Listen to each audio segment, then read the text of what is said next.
We shop, you save. Full details on example policies at selectquote.com/commercials.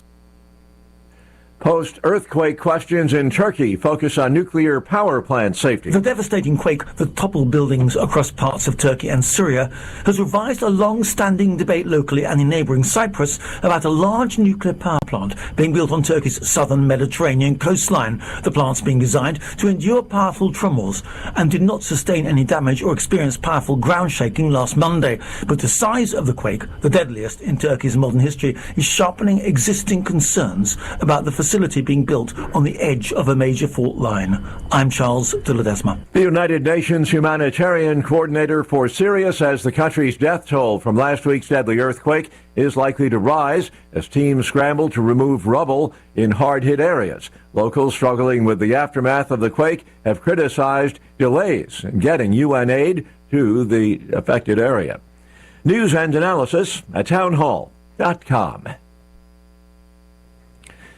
China has imposed trade and investment sanctions on U.S. military contractors Lockheed Martin and Raytheon for supplying weapons to Taiwan. Beijing is stepping up efforts to isolate the island democracy claimed by the ruling Communist Party as part of its territory.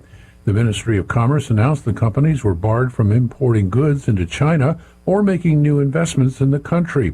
It wasn't clear what impact the penalties might have on Lockheed Martin or Raytheon. Correspondent Jeremy House, the U.S. already bans the sale of most American military technology to Communist China.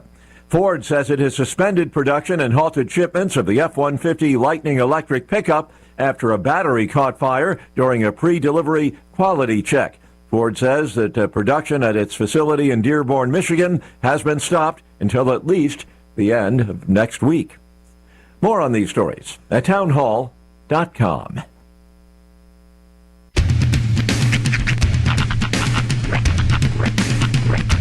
What in the wide, wide world of sports is going on here?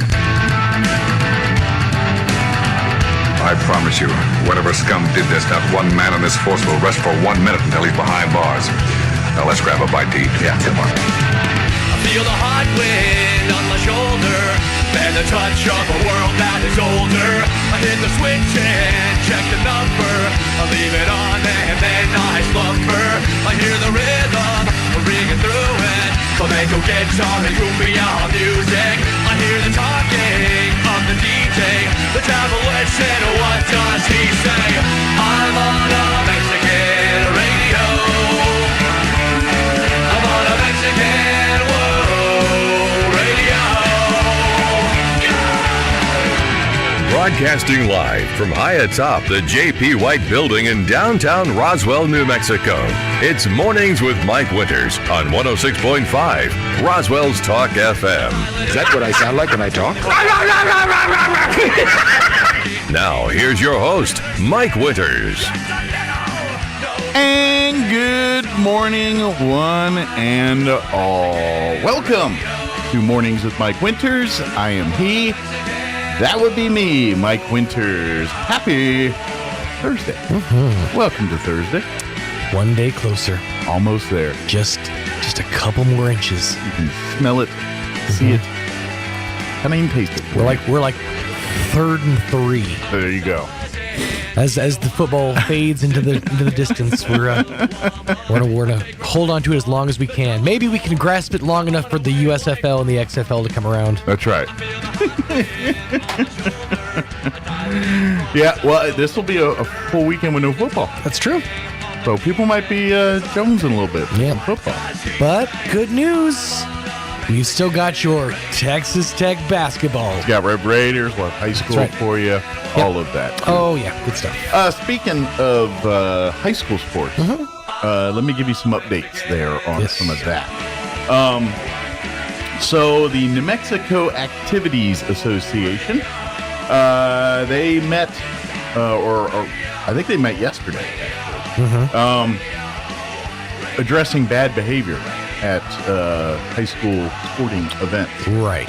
So they're proposing, and I'm not sure, matter of fact, I've got an interview a quick interview after the show today with Sally Marcus, who's the executive director of the New Mexico Activity Association. Right.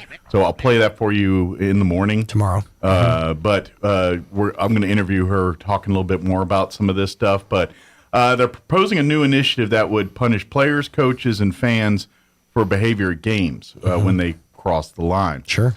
At the board of directors meeting Wednesday morning, they discussed a 2 strikes initiative, which was inspired by similar initiatives recently passed in Oklahoma and Louisiana. As the name implies, coaches, players, and even fans would be punished after 2 incidents of unruly behavior.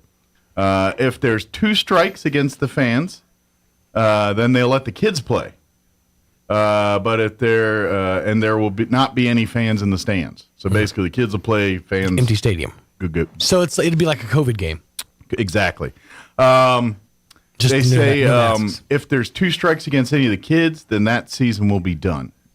So gotcha. The NMAA said the punishment will be specifically for egregious behavior, in quotes. Those behaviors include fighting and yelling obscenities at officials. The NMAA stated that they had situations where parents followed officials to the parking lot after games. Wow. Yeah, we can't have that. The NMAA said the 2-strike rule would be in addition to the current Compete with Class initiative, which states parents can be banned for unsportsmanlike behavior for school for 185 days. So that's what we're talking about here on that. Also, there is some we call repercussions, I guess, from the Carlsbad Roswell incident. Was it Carlsbad or was it? Well, it's Carlsbad, yeah. Okay, that's who. For some reason I thought it was Hobbs. But and from what I'm hearing, and I'm going to clarify it with Sally Marcus here when I interview her later today. But I think if Carlsbad and Roswell, when they face off any more this season, there's no fans. So we'll see. But, so if that happens, we'll have that game for you at ksvptv.com. yeah. We'll as much as we can. We're going to carry all those things, and we're getting into district tournaments and things like that. Places where we go may not always let us video. Right. So, that's true. We'll do our best. But our plan is to cover. If we can cover it, we're going to cover it. So, but just giving folks a heads up if you're going out to these basketball games and things. Look, passionate is fine. Yeah. Okay, be passionate. Yeah. But there's a line. I know people get mad. I know people get frustrated. But when you're after a game, keyword game, you're playing, chasing the referee in the parking lot. You got some issues. It's time to assess your mental health. You got some issues. You need to reel it in. I like how somebody put it. I heard it put this way once. You are free as an American to swing your fist anywhere you want, but your freedom stops at my nose. Yeah, I guess. Yeah, your freedom to swing your fist wherever you want freely stops as soon as it touches my plane of existence. All I'm saying is, you walking down the street swinging your fist around, someone's going to eventually stop you and wonder what's going on. That's like one of my favorite vines of all time is just some dude out on a pier just kicking air. Yeah. And they're like, dude, you're going to get in trouble. Cut it out. Stop. And then it just shows the guy getting talked to by police. Yeah, that's what'll happen. I mean, no one's going to stop you, but they're like, why is this guy walking around, swinging? But point is, let's be the example, act like adults. And when you come out to these games, cheer and support these kids, and but leave all of the negative at home, because these are kids. We all forget. I know it's fun to watch NBA basketball or NFL football, and you're yelling at the TV and throwing your stuff, and we all laugh when we watch all them Cowboys fans break TVs. I get it. But I have to say it. It's your kids. Give me a second, Roy. It's your kids. Let them, be kids. Don't be the example. Don't be a problem. Right. So, sorry, Roy. Go ahead. I was just gonna say, it's only a game. Why you have to be mad? Yeah, exactly. You're playing a game. They're playing a game. I understand getting passionate. Oh, you're mad too. That potentially this could be your child's, the way they feed their family someday. They could become a professional athlete. That's fine. But they're not going to get there with you picking fights in the parking lot. It's not South Park. I mean, Wow. I thought this was America. Well, and just face it. Well, also, Odds are, most of the time you're watching a high school basketball or any sporting event, 9 times out of 10, none of those people are going to be making it as professionals. They're kids that are going on to be your doctors and mayors and presidents of colleges and businesses and all that stuff. Again, I find myself thinking about and referencing South Park. Yeah. And that they did this perfectly with Stan's dad picking fights in the stands. Hey, you want to go? You want to go? And then getting carted off later. Oh, I thought this was America.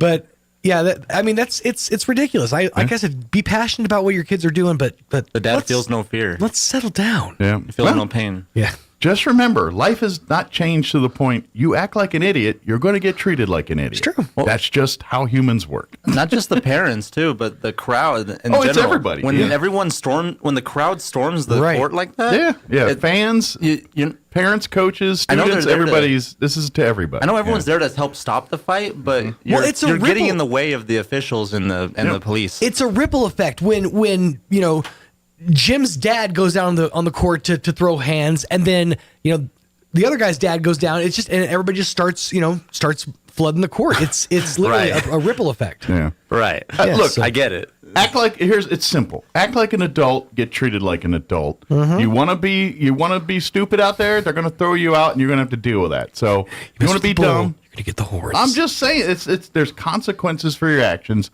You want to act like an idiot, you're going to get treated like an idiot, and you're going to be from the outside looking in. So, please. You'll be Adele. Hello from the other side. Behave yourself. That's all you got to do. Act like a nice human being when you're out in public. Simple. Especially when you're at a high school sporting event supporting kids, setting and leading the example and maturing these young men and women as they become adults. This is what we're doing. Keep your hands to yourself. Don't make eye contact. Put your head down. Just it's simple. Yeah. Lead your life like I do. Just don't look at anybody. My point was that there's already officials and police on the court, so you don't have to go in and storm it. And it's not vigilante justice. It's high school basketball. Yeah. Just know that they're not tolerating that behavior anymore. So because you're hindering more than helping. They shouldn't begin with, and they really don't. And to be honest, it's sad that we have to tell grown adults to act like adults, but that's the world we live in nowadays. So, but anyway, I'm gonna hopefully we'll get everything locked down, and I'll interview the executive director here, and then we'll play that for you, and you get a little bit more clarification from her tomorrow. A little insight. So, let me give you the rundown for today's show, because we got a bevy of stuff for you today.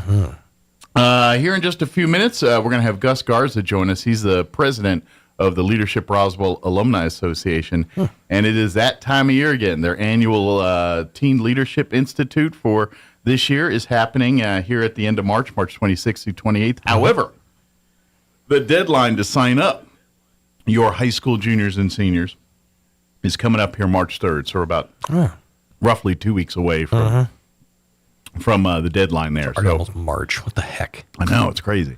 So if you've never heard of this, well, listen in. Gus and I will give you all the information about teen leadership. Yeah. Kids can win scholarship money, just saying. So just a little carrot to dangle there for you. So we'll talk about that with Gus here in just a bit. In the 8 o'clock hour, about 8:15, Juanita Jennings, Public Affairs Director for the City of Roswell, will join us, give us an update on things happening in and around Roswell through the city. And then in the 9 o'clock hour, about 9:15, Dennis Kentai with the District Attorney's Office popping in for his monthly visit. Usually he brings in one of the DAs or one of the staff that works there, and we talk a little bit about what they're doing over at the District Attorney's Office. So we'll have that monthly update with you, with those folks, about 9:15 or so this morning. Plus, we will have all of your normal features that include the news of the local, national variety, your legislative update. We're at the halfway point for the 60-day.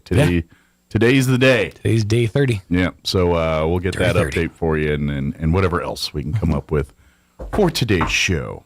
Before we do any of that, let's go ahead and take a gander at your weather. Today, I'm going to take a goose at it. Yeah. Today, cool, but warmer temps. It's going to smell?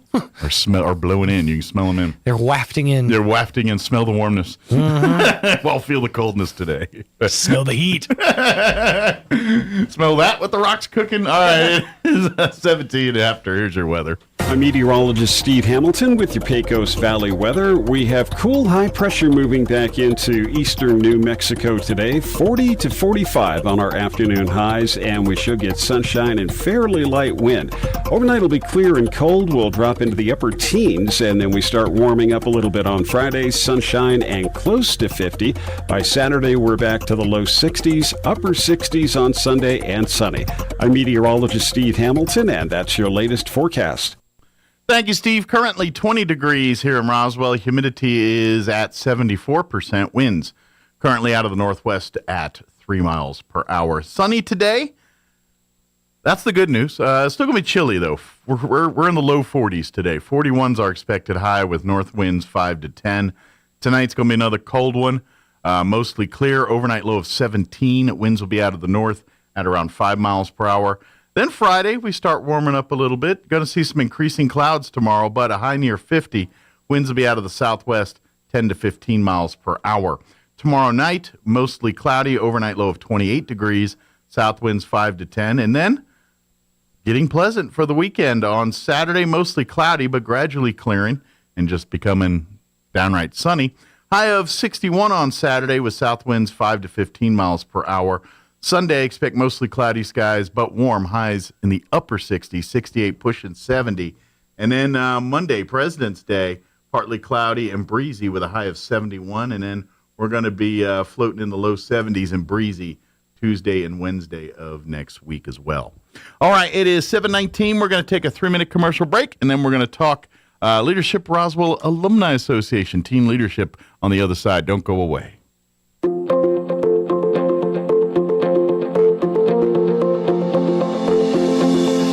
I read a quote once that said, when you blame others, you give up your power to change. Hi, this is Pastor Troy and Julie Smotherman for The Joy of Marriage. We all want to play the victim at times. It even feels good to feel sorry for ourselves. But that puts a lid on our life. It stunts our growth, it damages our marriages, and if you have children, it can even hurt them.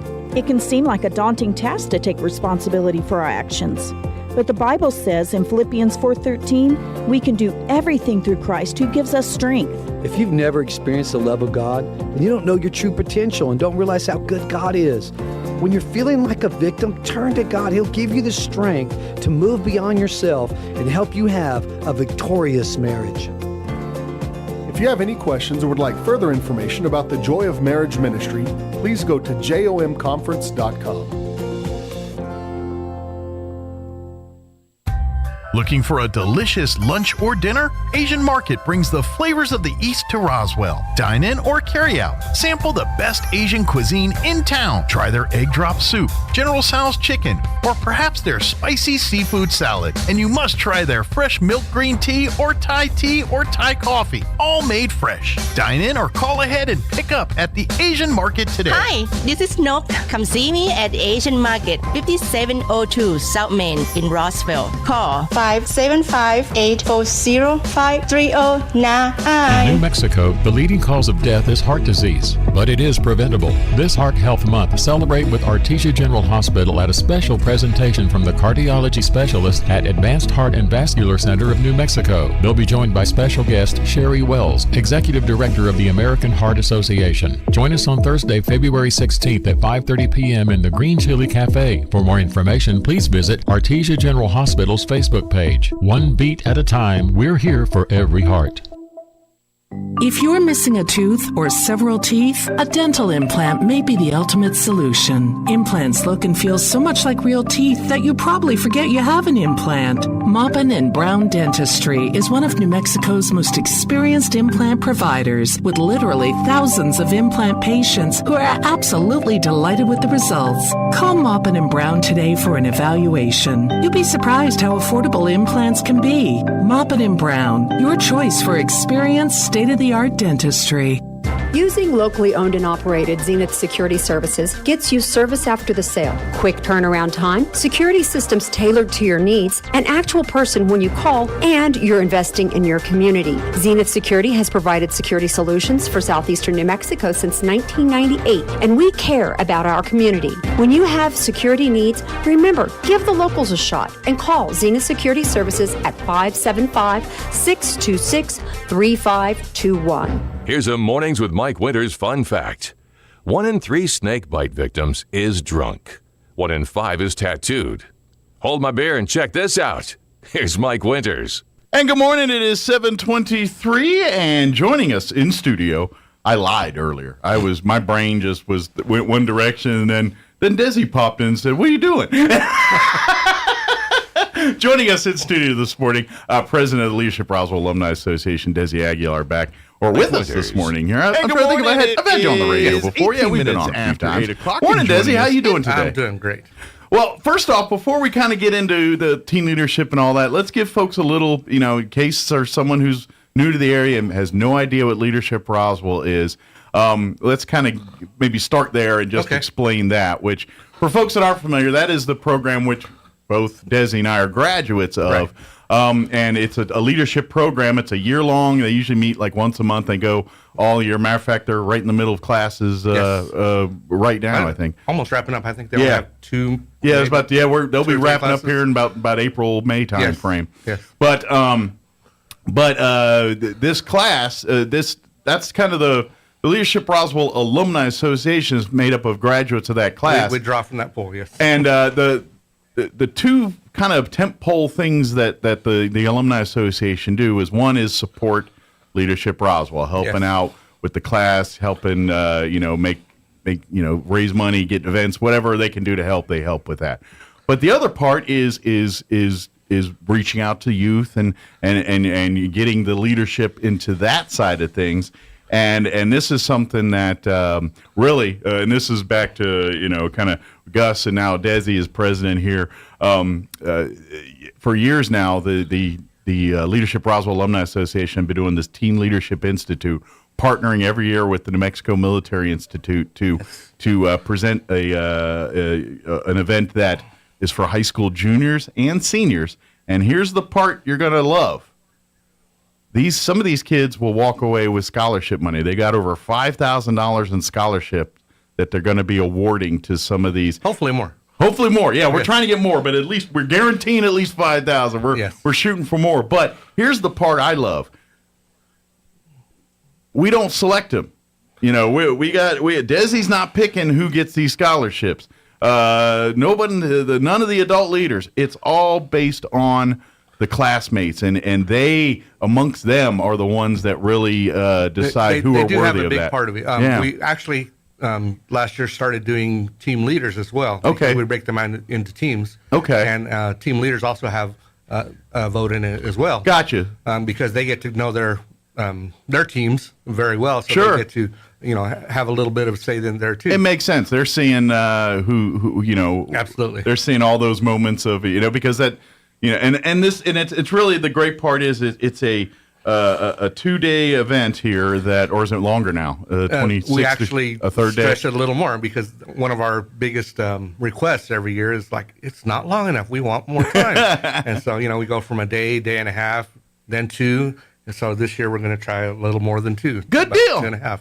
Well, and again, that's a testament to the program because let's face it, how many kids are in a program even remotely like this, and their complaint is it's not long enough. Right. You know what I mean? More.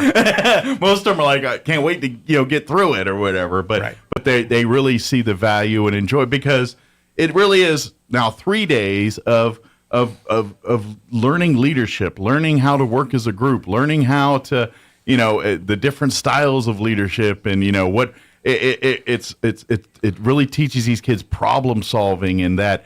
It really, some of the things that you try to teach in school, try to teach in home, but sometimes the ingredients just don't let that lesson sink in so well. Teen leadership thrives in that setting. And we take some time to try to draw out a lot of the things that the students don't see in themselves. Yeah. We try to make them realize the things that they are missing. Give a couple like examples of some of the exercises and some of the things that some of these students go through during the event. Well, with it being such a compact time period, they don't get bored. It's fast and furious. They go and go and go and still want more time. They get to know each other very well, especially now in this new team format that we're doing, and they work together. They do some exercises where they build. Well, I don't want to give away too much, but they build some things that make them work together as a team. Sure. And utilize each other's strengths and weaknesses so that they know who is good at what, and maybe make themselves realize, hey, I'm really good at this, or I need to work on find their that. niches a little Right. bit. Yeah, it kind of give them a chance to blossom a little bit. And here's the thing too is it that by design it challenges these students. They the idea is to push them a little bit out of their comfort zones and get them out of their boxes and because that's something, we as human beings, that's how we grow and learn. If everything was easy, then shoot, we wouldn't even need these leadership classes or anything, right. exactly. But life's hard to achieve success, to achieve goals. It requires a certain, effort and mindset. And that's, at the end of the day, this teen leadership program really emphasizes that and gives the kids these tools to whatever direction they go. And that's the other thing, too. Just because it's, partnered with NMMI and teen leadership, this is not a military style. Oh, no, not at all. None of that. This is strictly, you know what I think of a lot alike, and this is just because of my comparison growing up. I was in the Boy Scouts, and one of the things we did a lot, it was called a COPE course, and for life, I can't remember what the COPE stand for, but in essence, it was a different series of events. Some were group activities on the low ground, like, hey, we've got like a tire, you've got to get everybody through the tire without touching the sides or something like that. But then it got even to other stuff where like they're doing high wire walking and things like that. And so, but all of this was designed to figure out things as a team, but they use a lot of that style of education to teach these students these different aspects of leadership. And we do the same thing. We have exercises that are in the classroom, and we have exercises that are out in the field. Some of them are just, on a tightrope that's just a foot off the ground. Sure. And it doesn't sound like much, but when you're actually up there doing it, it plays into your mind some. It gives you a little bit of apprehension, Plus, you have an audience watching you, and that adds a little bit to that tension, which we want a little bit of that to get you to think under pressure. At the same time, we all know, okay, you fall off the 1 foot here, you're not going to get hurt. Yeah, you're not going to get hurt. It's no big deal. Right. So it's the best way we can replicate the danger without the danger. and that's where we start them, Sure. is down low. We also have other exercises where they can do more challenging things. They can climb the rock wall. They can do the rappel tower. Sure. They can do lots of different things. So there is enough adrenaline junkie type stuff for folks that want that. And we don't require anybody to, Sure. we're not forcing them to go rappel off the tower. If they want to do that, fine. If they don't, Sure. that's okay. I will tell you this. As a person, me personally, that's petrified of heights. I've done the rappelling. I've done the rock climbing. I've done, pole climbing with trees. I've done all those things. Right. I'm not going to lie. I hate it. I don't want nothing to do with it. But I did it and I overcame it. And I'll tell you this, I feel like I'm a better person because I said, you know what? I'm gonna suck it up here a little bit and I'm gonna rappel down this cliff here or climb up this tower. And that's part of the students growing to push their limits and test their growing outside their box. Now, don't get me wrong. If someone said, want to go climb a tower today, I'm like, no, thank you. I don't want to get up there. I still don't like heights. But I at least know that if I get put in that situation, I'm gonna try to problem solve and not just freak out up there. Absolutely. And that's what this program's about, is to give these students the tools for when life hits you with those rough moments, you're equipped to navigate through them. And at the end of the day, that's what this class is about in a nutshell. And Eric Everson, he runs the program over there on the ropes course and the Daniels. I'm sorry, I'm blanking out on the name of it right now. The Leadership Center? Yeah, the actual challenge course. Oh yeah, I know what you're talking about, but yeah, you're right. It's got a very long proper name that I can't remember right now. but he runs an amazing program, and he puts together a lot of the curriculum for this. But more and more every year, developing, and last year we had quite a few guest speakers, and that was great.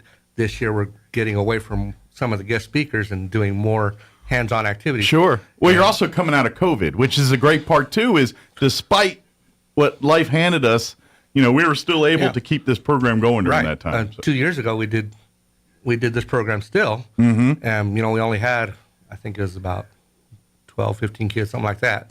And then last year, we bumped back up. We were almost at 30. This year, our goal is 30 kids again. And we are taking applications, and we have been getting some. We would like to see representation from all the area schools. We've invited, of course, everybody in town. We've invited Fort Sumner and Portales and Ruidoso and so even Artesia and outside of Chavez County, even into Lincoln and Eddy and other counties, Roosevelt, everywhere else too. Because we've had students, a couple of years ago, we had one from Artesia. And last year we didn't have as many schools. Hopefully bounce that back again. So far this year, we have Roswell and Goddard and MMI. We have a homeschooler. I think that's all we have currently. Okay. I've had a lot of interest from other schools, but I haven't seen those applications, so I need those to get in. Those kids in Dexter, Hagerman, Lake Arthur, Artesia, points. Shoot, what about you kids out there in Hondo and anybody and down there in those little valley there between here and Ruidoso? Come on down. Well, even in town, we haven't seen any from early college or Gateway yet. Where's some? Exactly. Where's our other institutes of learning? Some of our private schools. Come on out and bring. They're invited too. Absolutely. Come on. It's a great opportunity for kids, and I'm telling you. It's one of these things where the proof is in the pudding. Right. That's why kids. I put the quotes from the students last year. Yeah, these kids all, even the ones that kind of come in a little apprehensive because parents were kind of saying, you need to do this. They come out saying, "Holy cow!" They make friends. And that's the thing too. For in the past 2 days, now we're going into the 3 days. For basically 2 days of a bunch of kids hanging out together. To see the relationships that form from that afterwards, it's amazing. So it's a little bit of a networking opportunity for some and of it these doesn't kids matter too. where you're from, because everybody is. We're asking the students, and it's been this way, that not to wear any school identifying clothing or anything. So they wear whatever they want. Sure. We say, okay, you're not from Roswell High, you're not from Goddard, you're not from Artesia, you're just a student attending. We're all a human being and here. We're all on new teams now. Exactly. And that's the concept is getting, get it. And that's, and I'm telling you, it's, we talk about, we dangle the carrot and say, hey, these juniors and seniors could get a lot of cash, for scholarships and things. But really the real value is that 3 days of classes and activities that they're going to be doing that I don't care what their goals are in life, whether they want to pursue a career in the military, or if they want to just start a business, or if they're, ready for college. The things that they're going to learn through this teen leadership, they can apply that same lessons in their next level of schooling, their job force, their home life. It really helps to strengthen a foundation for whatever direction each of these students want to do with their future, and that's what this is about. Right, and we're not trying to guide anyone into any certain direction. We just try to open their eyes to see what they can become of themselves. It's designed to challenge, push the envelope a little bit. Absolutely. And at the end of the day, let these students learn a little bit more about themselves, and then also learn how to navigate in situations that they're going to come across in life that are stressful or tough, or I don't care who you are, you're going to come across these moments in life. Wouldn't it be nice if your children had the tools to navigate those things, and rather than you hope and pray and cross your fingers we got it right, send them through this. Give them the more ammunition you give them to guide through their lives through this stuff, the better you're doing. Absolutely. So please sign up now. There is a deadline coming up here in about 2 weeks. So if you want to get your students signed up, you've got until March 3rd to get applications turned in. You can get your application from any of your school counselors. And if you can't, if your school counselor doesn't have one, you can shoot an email to roswellteenleadership@gmail.com. They'll send you an application, and then you can fill it out and email it right back to that same email. Absolutely. And then you're registered and good to go. Again, it's for high school juniors and high school seniors. So, and here's the thing. If you came as a junior last year, come on down as a senior. We'd love to have you. Odds are you're probably going to be assuming a more leadership role because you've experienced some of this, and you're probably going to be just by default a leader to the others, but not necessarily. We'll see who steps up. Yeah, exactly. That's true. But I'm just saying, it does, as someone going through the program a second time, we're hoping you're applying some of the things you learned the first time into how you do it the second time, But again, But you got to get those apps in. You got to get the apps in. And by the way, if you're a junior that got a scholarship last year, you're still... Absolutely. You're eligible You're too. in the running for this one, too. So you could, double dip here if you want and get a little bit extra money for college when you graduate. But again, all high school seniors and juniors are eligible to apply. Again, go contact your high school guidance counselor at any of the local high schools. If they don't know if they look at you like deer in headlights and don't know what you're talking about, shoot an email to roswellteenleadership, all one word, @gmail.com. Or if you reach out and call me here, or you can call Desi or text 575-420-8732. Yes. He'll make sure an application comes your way. Or if you have any questions or, I'm sure there's probably a few students that have certain needs or something like that. And if you have questions about that, they'll be happy to address those there for you too. So, and I just encourage, it doesn't, to sign up. Really present this to your kids. Maybe if you're listening on the way to school this morning here, and please, this is setting the table for your foundation. It's money for college potentially, and regardless, even if you don't get awarded a scholarship, the information and things you take from that, we're going to serve you well the rest of your life. And to be honest, a lot of times the students that do come in, they're saying, I came in because I wanted to get a scholarship, but they left just happy to have the experience. Yeah, exactly. And it sounds cliche, but it's not at all. And this is, I know this is why you do it. This is why all the staff and everyone that's volunteering their time to work with these kids over the 3 days, they do it because they see the light bulb moments. They see those moments where the kids struggle, and then it's like, oh, this is what they're saying. And then and that's why they want more. Yeah. And then it's like, holy cow, because it is. It's no different than when you, as a human being, discover something new. You kind of want to go down that rabbit hole. It's like, well, what's next with it? They got bit with the bug, the same thing. They're like, this is amazing. What else can I learn and apply?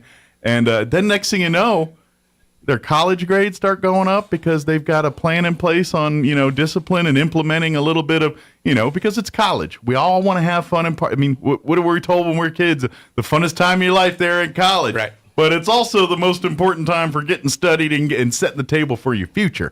And now you've got the tools to do both. What information am I missing? Is there anything I'm missing that we want to make sure we talk about? I just want to give a quick shout out to a few of our sponsors. Yeah, absolutely. Because this doesn't happen without the support of these people and institutions. Of course, the Leadership Roswell Alumni Association is always the biggest donor. We're the ones putting on the show. Yeah. And we as a group are the ones who make the biggest. And the folks that work on that board, and I'm a part of it, although I'm not really there that often, but great people that they and every single one of them got 60 things going on in their lives, but they want to take time to work with not only these kids, but our future leaders in Roswell here. So. Yes. Of course, as you mentioned, New Mexico Military Institute is also one of our biggest supporters. Maybe it's not always the biggest monetary supporter, which they do help as well, but without them, like I said, this wouldn't happen. And I would imagine much of the curriculum and things that you talk about, because it's people like yourself and guys, and people before you, right. And a lot of them, their day job is the New Mexico Military Institute. Yes. So it's like, if it ain't broke, why try to fix it? So what they're teaching there applies is exactly what they're teaching here. So might as well, let's do it here. This is because, and to be honest, if you go through this class and you're like, man, I would love to do more, talk to Desi and any of the instructors there, and they'll be happy to show you more about the New Mexico Military Institute because and again, a great junior college or high school, depending on how old your student is. But here's the thing: there's no commitment to military, which is a misconception. A lot of people think that well, if I'm going to NIMI, it means I got to go join the service afterward. No, you go wherever you want to, unless you join ROTC and that kind of thing, which you can do. And if you're wanting to prep for it, it's all there. Totally your choice. But if you're like, I just want the education that NMMI provides, no problem. You could take that wherever you want. Great education. But if you go through this class and you're thinking, you know what, I think I like this, and I think I'd like a little bit more of that style, please reach out, and they'll be happy to start talking about, But again, no obligation, no nothing. This isn't not an advertisement for NMMI either. Right. They just chew a lot of the same dirt and have a lot in common. And if you like one, you're probably going to like the other. They are a very gracious host. Absolutely, and we would not have a teen leadership without the New Mexico Military Institute. Right. And the staff that they allow us to have volunteer for it, like Desi. We're borrowed out a little bit. Yeah, when he's his day job, he's a major, but right now he's just Desi. So. That's right. Who else do we want to thank? ENMUR has given us some money this year. Very good support of Leadership Roswell and the programs, and yes, absolutely. Pecos Valley Rotary has stepped up this year and given us some donations.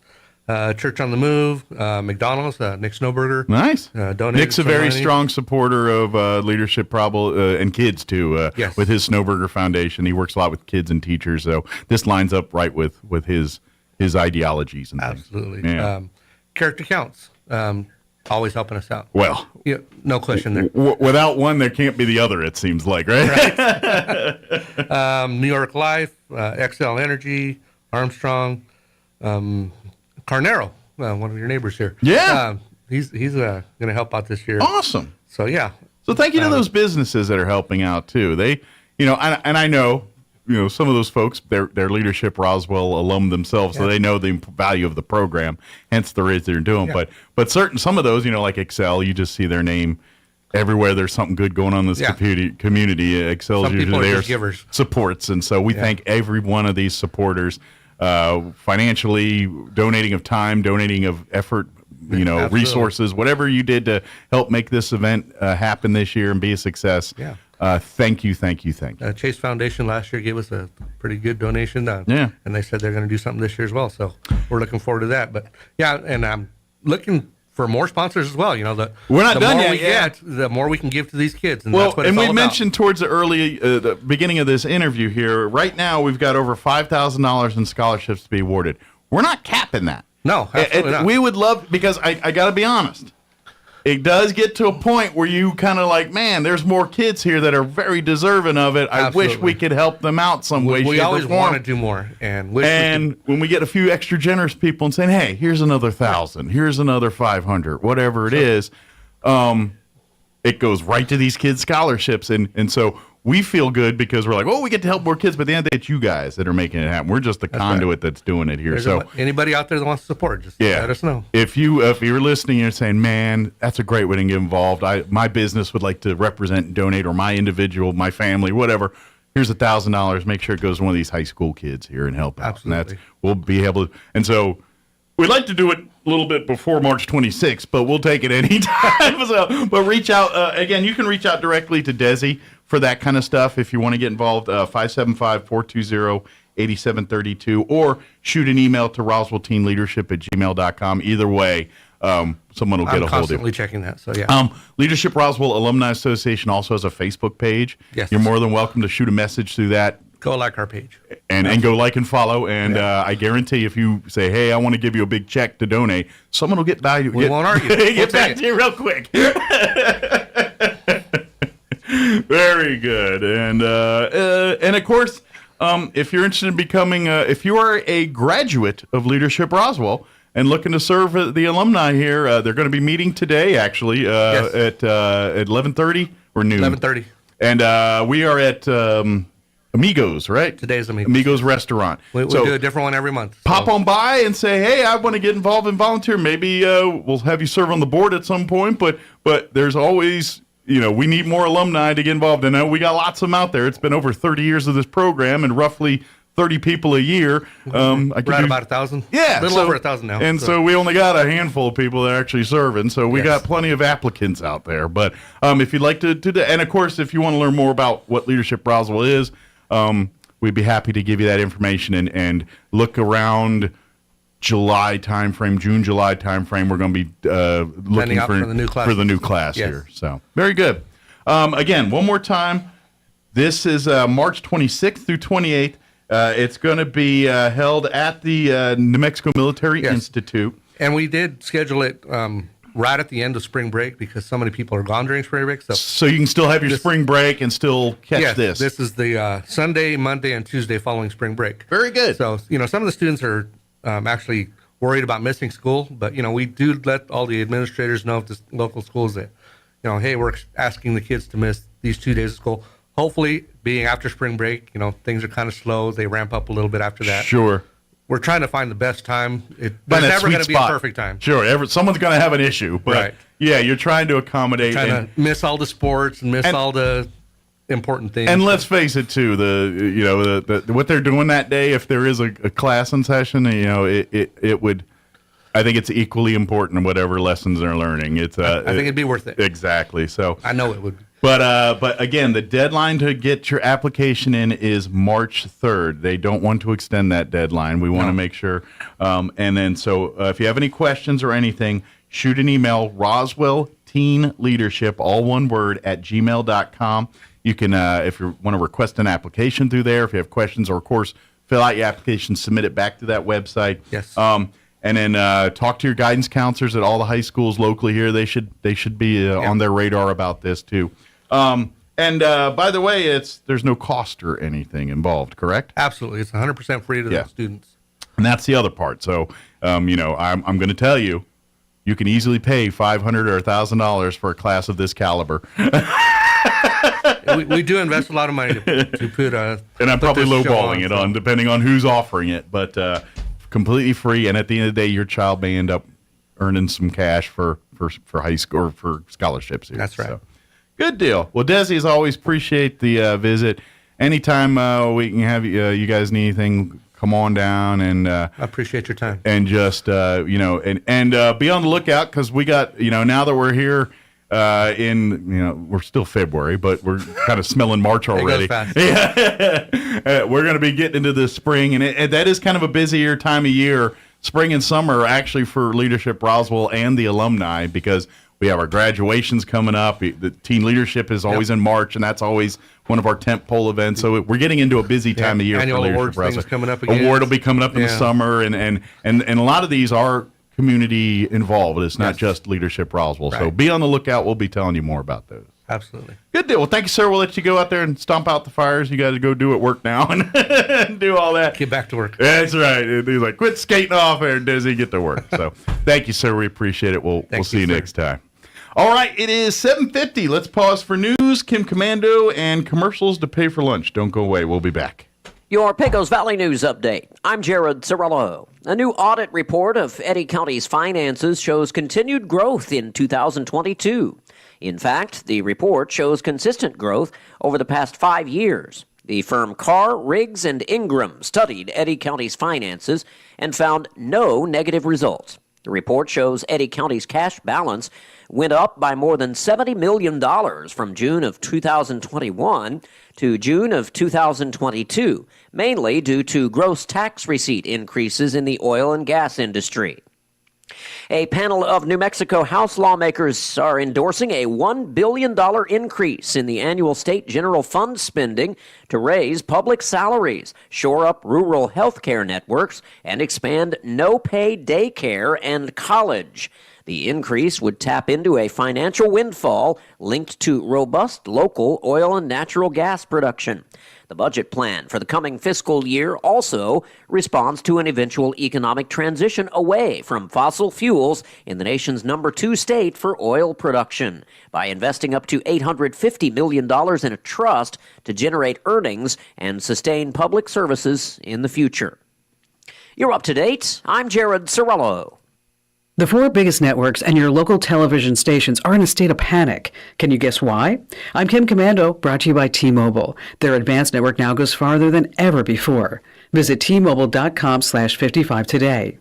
It's a historic first. Local TV station viewers are leaving. In 2023, more Americans are watching streaming television programs than whatever ABC, CBS, Fox, or NBC can offer. In the language of TV programmers, traditional TV is now called linear TV, meaning you watch whatever's on, when it's on, and then it's gone. But you can stream a program anytime. YouTube and Netflix are literally neck and neck. NFL Sunday Ticket is now moving to YouTube. Viewers already think that streaming programs are better, which leads to even more viewers leaving traditional programming, which leads to lower program budgets and poorer shows and even fewer viewers. Sound like a tech pro even if you aren't one. The easy way. Be sure to get my longer daily podcast. It's called Kim Commando Today. These days, every new potential hire can feel like a high-stakes wager for your small business. You want to be 100% certain that you have access to the best qualified candidates available. That's why you have to check out LinkedIn Jobs. LinkedIn Jobs helps find the right people for your team faster and for free. Add your job in the purple hashtag hiring frame to your LinkedIn profile to spread the word that you're hiring. Simple tools like screening questions make it easy to focus on candidates with just the right skills and experience so you can quickly prioritize who you'd like to interview and hire. It's why small businesses rate LinkedIn Jobs #1 in delivering quality hires versus leading competitors. LinkedIn Jobs helps you find the candidates worth interviewing. Did you know every week, nearly 40 million job seekers visit LinkedIn? Post your job for free at linkedin.com/Kim. That's linkedin.com/Kim to post your job for free. Terms and conditions apply. The address again, linkedin.com/Kim, linkedin.com/Kim. I'm meteorologist Steve Hamilton with your Pecos Valley weather. We have cool high pressure moving back into eastern New Mexico today, 40 to 45 on our afternoon highs, and we should get sunshine and fairly light wind. Overnight will be clear and cold. We'll drop into the upper teens, and then we start warming up a little bit on Friday, sunshine and close to 50. By Saturday, we're back to the low 60s, upper 60s on Sunday, and sunny. I'm meteorologist Steve Hamilton, and that's your latest forecast. It's time for the Chavez County Sports Report. State wrestling happening tomorrow in Rio Rancho, and let's keep an eye on some guys from Roswell and Goddard High. From Roswell at 160 pounds, Kelvin Alarcon is 25-7 on the season. Wrestling at 172, his teammate Keegan Nichols, only a sophomore, 29-12. From Goddard High at 189 pounds, Aiden Wirtz is a senior. He's 29-15 at 215 pounds. Adam Cameron, a senior, is 18-9. Also from Goddard, Rodney Ward, only a ninth grader at 285 pounds, 22-12. On the girls' side, Naraya Martin from Roswell, she's a senior, 26-12, wrestling at 107 pounds. And Autumn Cockrell from Goddard, 24-4, she's a junior. How about Kylie Cisneros from Goddard, a sophomore, 30-2 on the season, wrestling at 145. The Sports Report brought to you by DSI. Call DSI for all your office technology needs. I'm Eric Butler at Roswell Talk FM 106.5. With the Wall Street Business Report, I'm Bill Alexander. Wall Street was mixed on Wednesday after stronger than expected retail sales data offered evidence of resilience in the U.S. economy, while also fueling expectations of more interest rate hikes by the Federal Reserve in the months to come. U.S. retail sales increased by the most in nearly 2 years in January after 2 straight monthly declines as Americans boosted purchases of motor vehicles and other goods, pointing to the economy's continued resilience despite higher borrowing costs. The Congressional Budget Office said Wednesday that it expects the U.S. economy to stagnate this year, with the unemployment rate jumping to 5.1% and a 10-year projection that the publicly held U.S. debt would nearly double to $46.4 trillion in 2033. Kraft Heinz said on Wednesday it would hold further price hikes for its quick-fix meals and condiments as consumers continued to deal with high inflation. For the Wall Street Business Report, I'm Bill Alexander in Washington. This is the owner of Trustmark Roofing, and nothing makes us happier than telling our customers no. As in, no pricing games. We give you a guaranteed price, and then we stand by it. No surprises, no gotchas. No obscurity. We don't just tell you what's wrong with your roof. We record our inspections and show you. No lemons. We install premium roofing materials from top brands like Owens Corning. No shortcuts. We're in the 2% of roofers with the Owens Corning Preferred Contractor Certificate for our local area. This means we offer precision installation and the longest warranties. Want a beautiful new roof that's built to last? Choose Trustmark Roofing, the roofer that loves to tell our customers no. For an estimate, call us at 575-755-ROOF or find us online at trustmarkroofpros.com. Trustmark Roofing, we put people first. An artist by the name of Trisha Robinson created a painting titled The Four that depicts 4 women in the lineage of Jesus. They are Tamar, Rahab, Ruth, and Bathsheba. Tamar deceived to get what she wanted. Rahab was a prostitute. Ruth was a foreigner and a widow. Bathsheba was an adulteress. Yet they're all in the line of Jesus. In the painting, the women are depicted with crowns on their heads. They're in the royal line of the King of Kings. Do you ever think that you're too broken, too weak, too sinful to be used to do the work of the Lord? God uses imperfect, broken people to change the world. That is what is amazing about the story of the Bible. The so-called heroes of the faith were usually a mess, but God took those messes and used them for His glory. He can do the same with you. This Sunday, we will learn about another very imperfect man whom God called to do great things. Come learn the story of Gideon and how his life changed when God used Gideon's weaknesses to exhibit His strength and His power. Join us at the Country Club Road Church of Christ for worship at 10 a.m. on Sunday, located on the corner of Country Club and Washington in Roswell. Here's a Mornings with Mike Winters fun fact. The first toilet being flushed in a motion picture was in the movie Psycho. Mike thought it was Gone with the Wind. Here's Mike Winters. And good morning. It is 7:58. Stay tuned next hour, about 8:15 or so. Juanita Jennings, Public Affairs Director for the City of Roswell, will join us, give us an update on what's going on in and around the city. Don't forget, this Saturday, day after mañana, is All Saints Catholic School's 28th annual Mardi Gras Gala. And that's going to be taking place at St. Peter's Catholic Church, or St. Peter Catholic Church, there in the gym. 6:30 p.m. doors open, 11 p.m. this Saturday night. Tickets, $60 per person. It is a 21 and over event. Reach out to 575-627-5744 or go to All Saints Catholic School Facebook page. Just go facebook.com/All Saints Catholic School. You can register for the event. I will tell you, though, get your tickets now. Don't delay. We're already behind the 8 ball. It is a hot ticket. Yeah, the night includes silent auction, door prizes, the King and Queen contest, and the King Cake, where you can find a baby inside and win prizes. That's right. It's a big fun event. Yeah, don't miss it. It's already 8 o'clock. Time's zipping by. Tempest Fugit. I was gonna tell a story, and I don't have time. So, all right. It is closing in on 8 o'clock. Stay tuned. Like I said, next hour we're gonna have Juanita Jennings join us, and we're gonna get you an update with news right now, and then we'll be back on the other side of news. I don't know. Maybe it's never mind. I get distracted. I'm a squirrel. Sorry. We'll be back. Your home for Sean Hannity in Roswell. 106.5 Roswell's Talk FM, KEND, Roswell, New Mexico. News this hour from townhall.com. I'm Rich Thomason.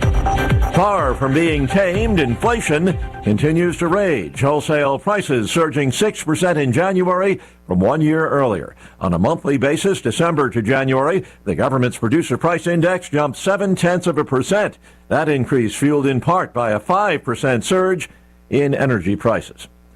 It was standing room only in the town where a toxic train derailed almost 2 weeks ago. Last night, residents of East Palestine, Ohio, and nearby communities packed a school gym, hoping to get answers about whether they're safe from toxic chemicals that spilled or were burned off. Kathy Dyke lives in nearby Negley. This is so much bigger than just it in the water.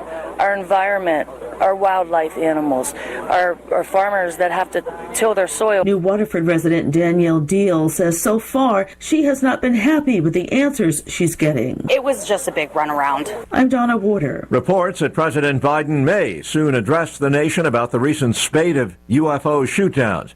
Texas Attorney General Ken Paxton is suing the president for signing last year's federal government funding package. In the lawsuit, Paxton argues that the bill was illegally passed by Congress because he says the U.S. House requires most of its members to be present to pass legislation. In this instance, the majority of the House members voted for the bill by proxy. Former House Speaker Nancy Pelosi had allowed members to vote by proxy as a pandemic measure, but the pandemic was over when this vote was held. House Speaker Kevin McCarthy has eliminated vote by proxy. Tasha Stevens reporting. Shooting yesterday afternoon at a shopping mall in El Paso, Texas. One person killed, 3 others wounded. Police in El Paso say they have 2 people in custody. On Wall Street right now, the Dow down 374 points, and NASDAQ is off 148. More on these stories at townhall.com. Here's an important message from the Diabetes Solution Center. Do you like pricking your fingers to test your blood sugar levels? No one does, but it's important to maintain your health. And now, by wearing a small remote device called a continuous glucose monitor, or CGM, you don't need to prick your fingers anymore. It's easy to use and helps you make more accurate diabetes treatment decisions. If you are testing your blood sugar 3 or more times daily, injecting insulin, or using an insulin pump, call the Diabetes Solution Center right now. And if you have Medicare or most major insurance coverage, you may be able to get a new CGM at little to no out-of-pocket cost. Shipping is free, and we'll even bill your insurance company for you. If you are testing your blood sugar 3 or more times daily, injecting insulin, or using an insulin pump, call the Diabetes Solution Center right now to learn how to end the painful finger sticks and get your own continuous glucose monitor, or CGM, at little to no out-of-pocket cost. Not waiting for spring to launch a new offensive, Russia stepping up its attacks on Ukraine. Ukrainian officials say Russia has again pummeled the country with a barrage of missiles, firing a combination of 36 cruise and other missiles and losing at least 16 of them to Ukrainian air defense batteries. The head of Ukraine's presidential office says targets had been hit in the country's north, west and south. A local governor said a 79-year-old woman was killed and at least 7 other people wounded when missiles hit the eastern city of Pavlograd. In western Ukraine, a regional governor says a fire broke out at a critical infrastructure facility in the province of Lviv. I'm Charles de Ledesma. Israel's Foreign Minister Eli Cohen has arrived in Kiev today, the first public visit to Ukraine's capital by a senior Israeli official since Russia's invasion last year. News and analysis, townhall.com.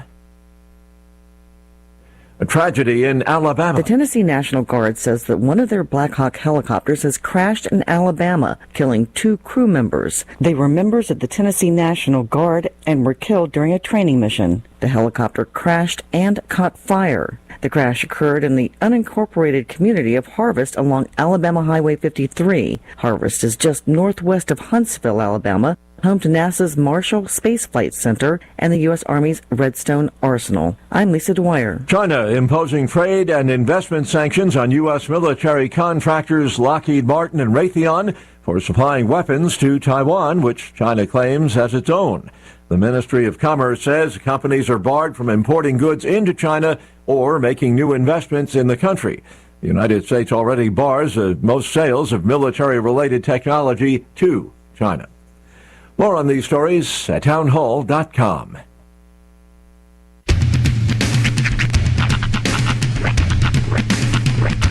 What in the wide, wide world of sports is going on here? I promise you, whatever scum did this, not one man in this force will rest for 1 minute until he's behind bars. Now let's grab a bite to eat. Yeah, come on. I feel the hot wind on my shoulder and the touch of a world that is older. I hit the switch and check the number. I leave it on and then I slumber. I hear the rhythm ringing through it. Flamenco guitar and cumbia music. I hear the talking of the DJ. The travel witch and what does he say? I'm on a Mexican radio. I'm on a Mexican radio. Broadcasting live from high atop the J.P. White Building in downtown Roswell, New Mexico. It's Mornings with Mike Winters on 106.5 Roswell's Talk FM. Is that what I sound like when I talk? Now, here's your host, Mike Winters. And good morning. It is 6 minutes after 8 o'clock. Welcome to hour number 2.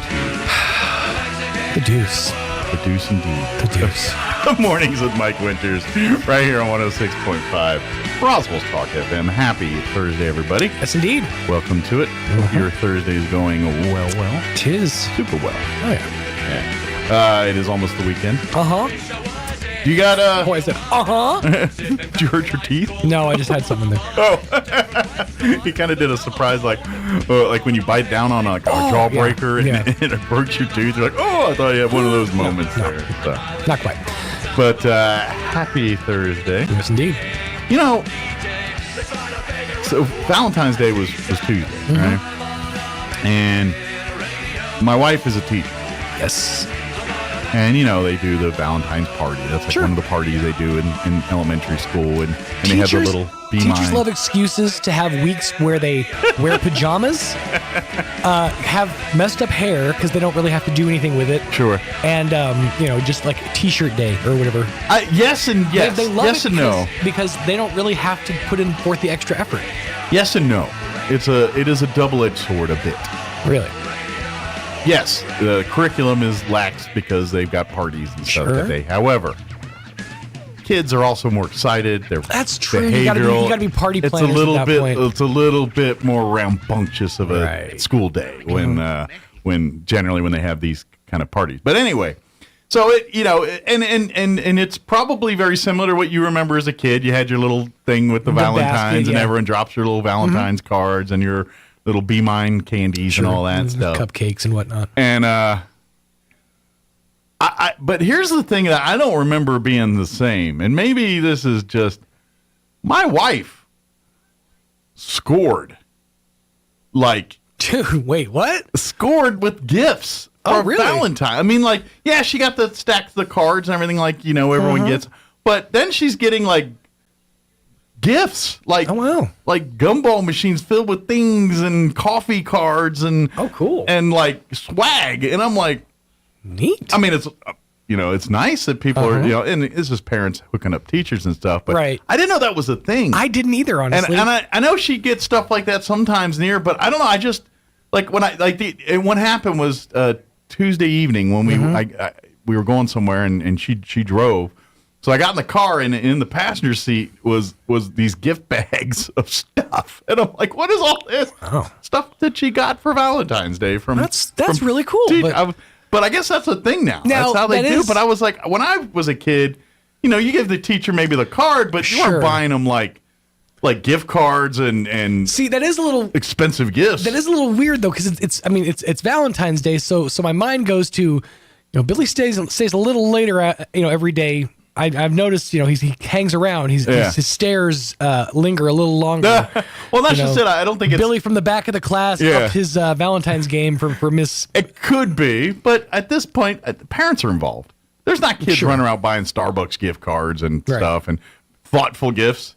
Kids in second grade want to, impress their teacher. They're like, "I caught you a worm." You know what I mean? Yep. This is parent involvement. It's nice. I'm not complaining. I'm just surprised. I'm just like, wow. Now I'm thinking, did I shortchange teachers when I was a kid and I was supposed to do this and didn't realize I was supposed to do this? Okay, I think that there's two different. There's two sects of people. Okay. That you've got the people who were raised with families that send out thank you cards, and then people who were raised with families that didn't send out thank you cards. I'm in the not thank you I think card this group. is the generation of the people who were raised to send out thank you cards. Yeah, I'm pretty sure of it. But you're kind people. Right. I'm a savage. Yeah, but I have a kind heart. Yeah. I have a good heart, but my intention is maligned. I don't. I said that wrong, but I just don't necessarily know.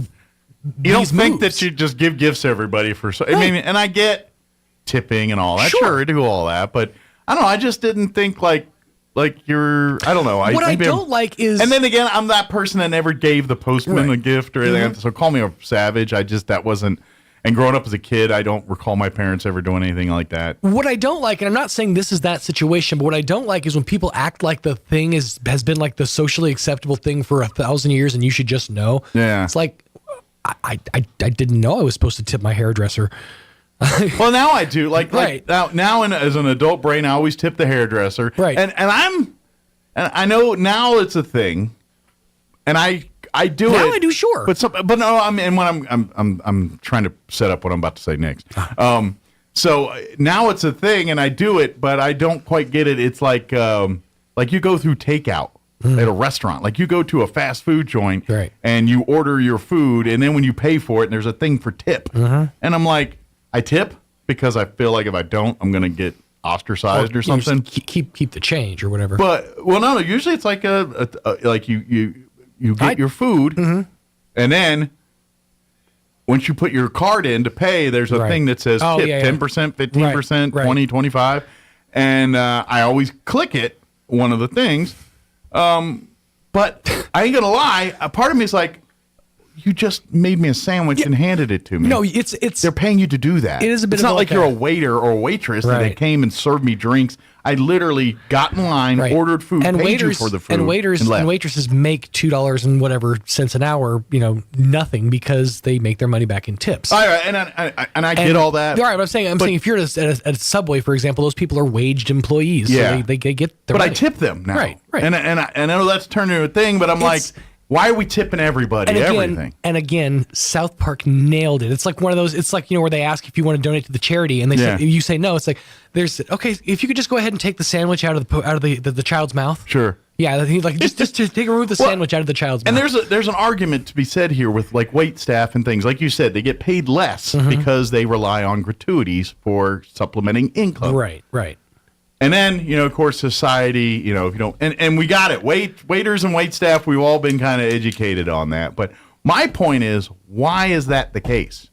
Right. Why is that job that way where every other job's requiring to give them a living wage, but because it's a server, it's on the onus is on people that are already paying for the food to pay for it. To me, that's a weird concept. It is one of those odd standards. And it's a uniquely American thing, too. It really is, yeah. It's not. In Europe, they tip a lot less first. I mean, they tip at meals and at restaurants and things, but they ain't tipping the barber. They ain't tipping the fast food worker. They're not tipping. Most of the people we tip for. And when Europeans come over here, they're in shock most of the time. Sure. Like, wait, we give you more money? And I'm not trying to be a curmudgeon and tip. I'm all for tipping, but now it's to a point where it's like I've already paid for the service. Why am I tipping for something I've already paid for? Right. And that's where I'm like, all right, we're getting.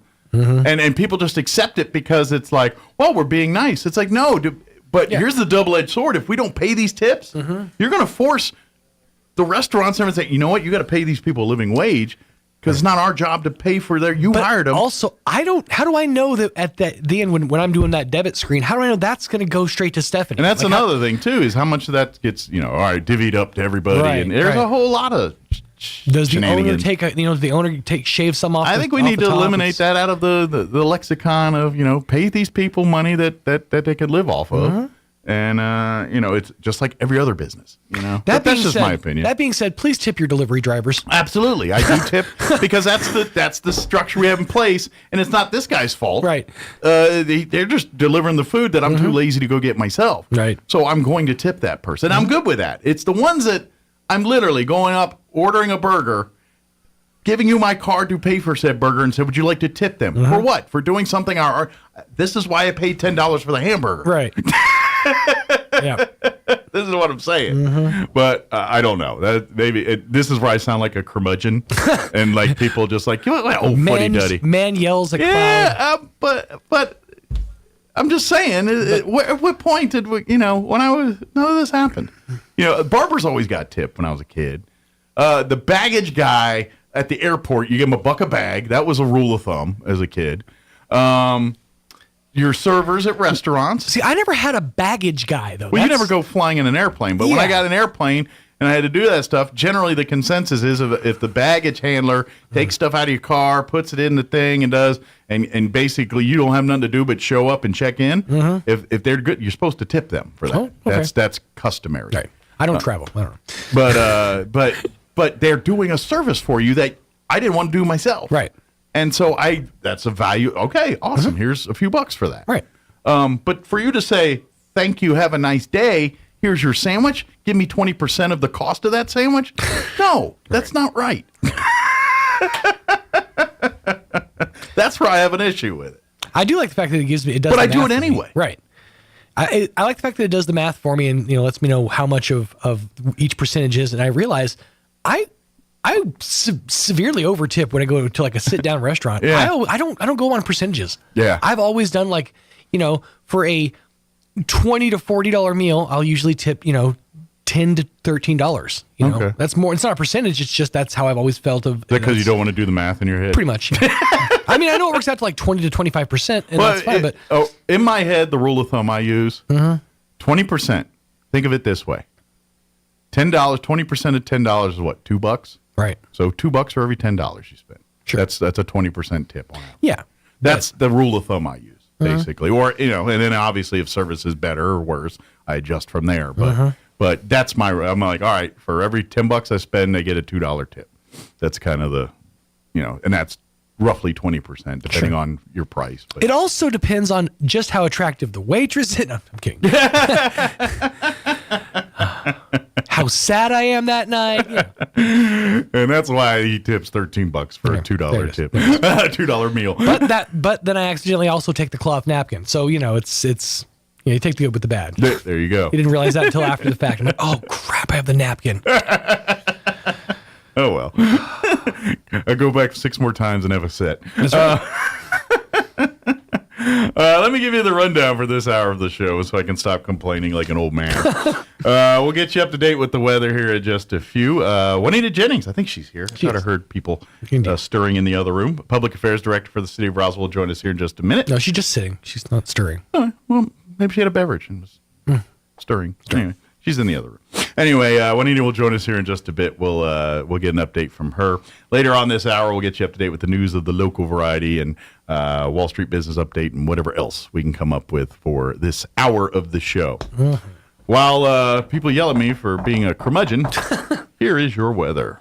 I'm meteorologist Steve Hamilton with your Pecos Valley weather. We have cool high pressure moving back into eastern New Mexico today, 40 to 45 on our afternoon highs, and we should get sunshine and fairly light wind.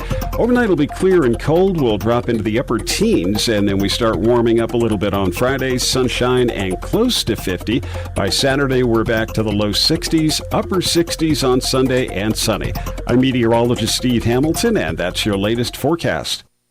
Thank you, Steve. Currently 23 degrees here in Roswell. Humidity says it's 65%. I feel like that's high we haven't seen any rain or nothing. So anyway, that's what they're saying. Winds out of the north, 6 miles per hour. Today, it's chilly. 23, but it will double to 41 today at some point. Winds will be out of the north, 5 to 10. Mostly clear tonight with an overnight low of 17. North winds at around 5 miles per hour. That's the good news. I know it's colder, but it's not going to be wind just blowing all up in your business and everything today. It's a little calmer. For you Friday, slightly warmer, increasing clouds, but a high of 50. Winds will be out of the southwest, 10 to 15 miles per hour. Tomorrow night, mostly cloudy, overnight low of 28. South winds at 5 to 10 miles per hour. Then we'll warm it up a bit for the weekend. Quite a bit, actually, by Sunday. Mostly cloudy, gradually becoming mostly sunny on Saturday. Highs expected to hit 61, which sounds pretty nice today, doesn't it? Winds will be out of the south, 5 to 15. Sunday, we're looking at mostly cloudy skies, but a high of 68, so pushing 70 on Sunday. And then those warmer temps will go into next week. President's Day, Monday, partly cloudy and breezy with a high of 71. And then we'll be in the low 70s, breezy, Tuesday and Wednesday of next week as well. All right, it is 20 minutes after 8. We're going to take a 3-minute commercial break, and then Juanita Jennings will join us, Public Affairs Director for the City of Roswell. On the other side, don't go away. You're listening to Mornings with Mike Winters.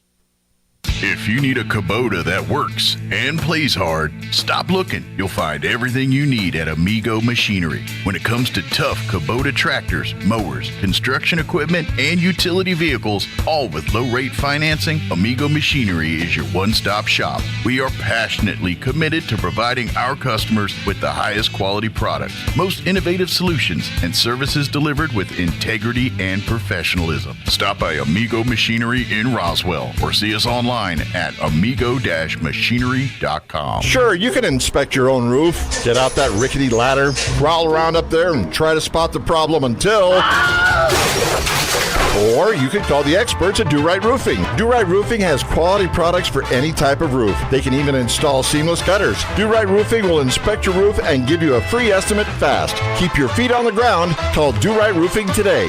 575-623-2273. Let Do Right do your roof right. Find them fast in names and numbers. Pecans are a big deal here in Chaves County. We have some of the biggest orchards in the country, and lots of us have pecan trees in our yards. Hi, this is Jim Gill from Roswell Seed Company. Whether you have one pecan tree or 1,000 of them, this time of year, every pecan tree needs fertilizer. So come see us at Roswell Seed Company, and we'll get you fixed up with the right fertilizer for your pecan trees, so that next year, your nuts will be big and beautiful. And that's all I'm going to say about that. Martine's Capital Cafe in Roswell offers authentic and highly rated New Mexico food. Explore their amazing menu featuring huevos rancheros or asado with eggs or their green chili stew. And you can't forget their award-winning green chili cheeseburger, all made from scratch using their finest and freshest ingredients. Open for carryout with curbside delivery or limited dine-in. Just call ahead 624-2111. Martine's Capital Cafe, always pleasing the most refined palate. Open Monday through Saturday from 6 a.m. to 8:30 p.m. at 110 West 4th in Roswell. Lots of folks are buying used vehicles these days. And you know, they're just as proud of them as if they were brand new. And why not? The pre-owned cars and trucks at Roswell Ford look and smell brand new. And Roswell Ford stands behind every pre-owned vehicle with a 3-day money-back guarantee and a complimentary 90-day 4,000-mile warranty.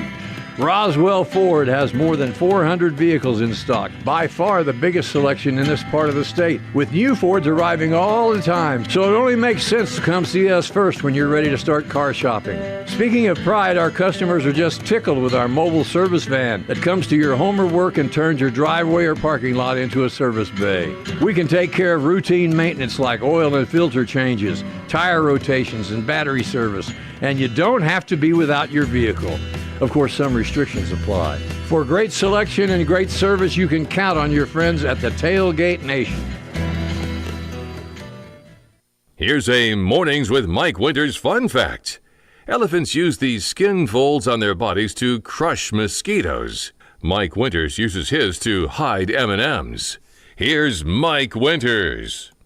And good morning. It is 23 minutes after 8 o'clock, and joining us in studio this morning, Juanita Jennings, Public Affairs Director for the City of Roswell, back with us. Good morning. Good morning. How are you today? I'm doing well, thank you. Keeping busy? Yes. See her all over the place. Like, I'll pop up online, there she's in a video or some news story. And, Juanita's just you're just all over the place. Yeah. Well, when you have a lot of departments that you serve, you kind of have to be. You're going to face of a lot of different things here. So, lots of different directions. But by day, most of the time, her job is to handle public affairs and things for the City of Roswell here. Yes. Which there's a lot going on. Going on here. A lot of events and things. But before we get to some of those events and things, for folks that haven't known, last week, the indoor pool at the Recreation Aquatic Center had to be closed. There's a mold issue, I believe is what it is. Mm-hmm. And they just released a press release yesterday saying, we're still waiting to fix it.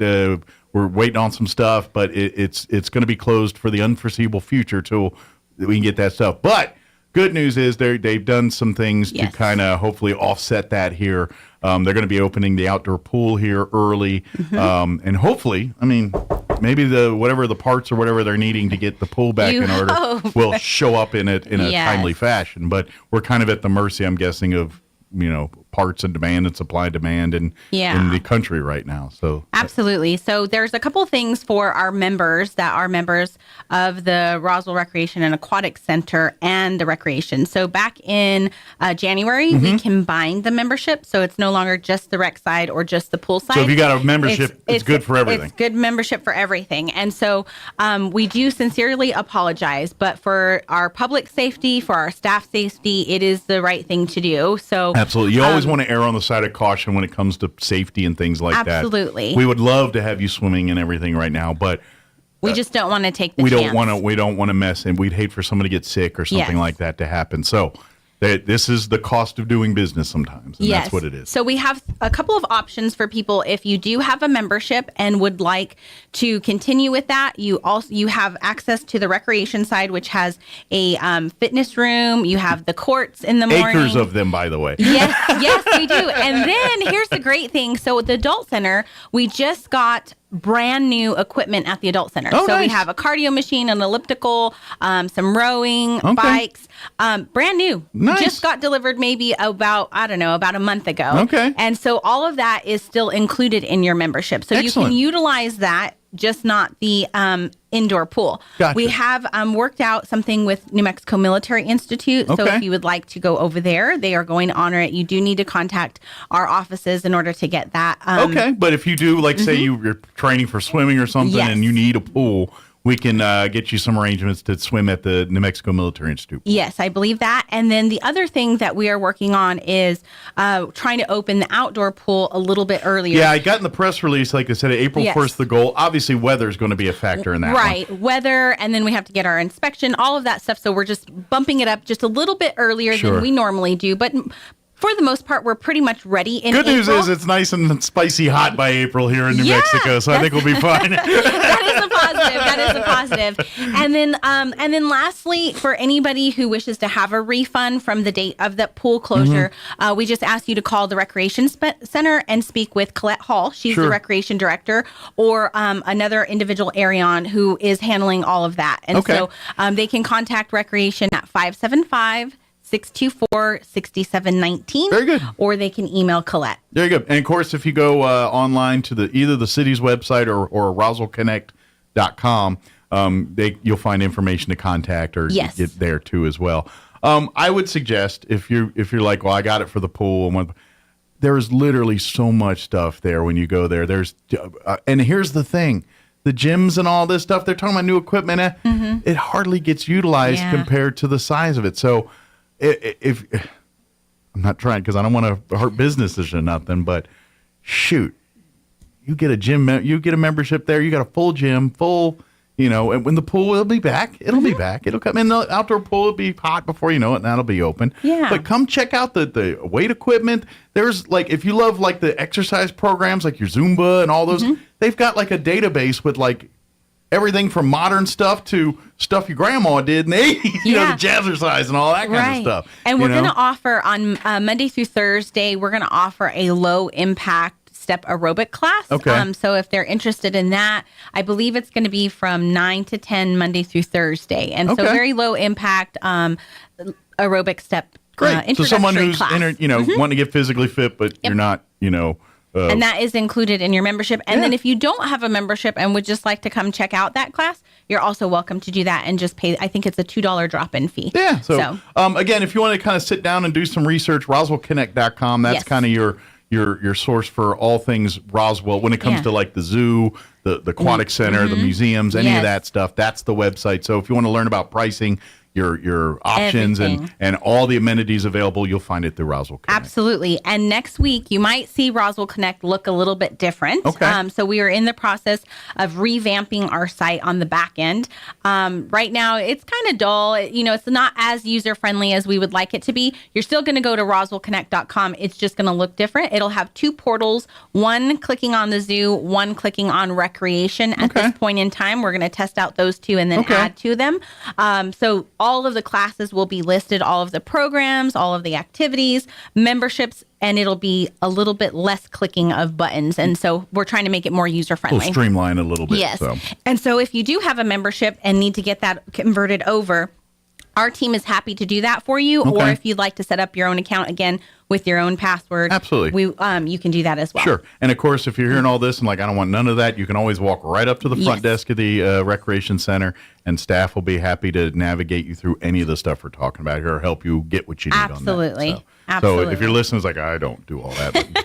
But Come on down to the rec center. They'll get you set. Yeah. The really neat thing about this new program is now it's all combined into one. Even though you're going to the zoo side or you're going to the rec side, we can pull up your profile and see, oh, well, I have this zoo membership and I have this rec membership, or I booked a party here or I booked a party there. And that's the other great thing. So it lets you triage a little bit, too, on your end, on the user end, not just on the customer end. Yes. So good deal. Which is going to be really nice for our staff. Yeah, so look for that change here in a week or two, coming soon. But and of course, if you have trouble navigating your questions, just call reach us. out. They'll be happy to help you do Happy that. to help.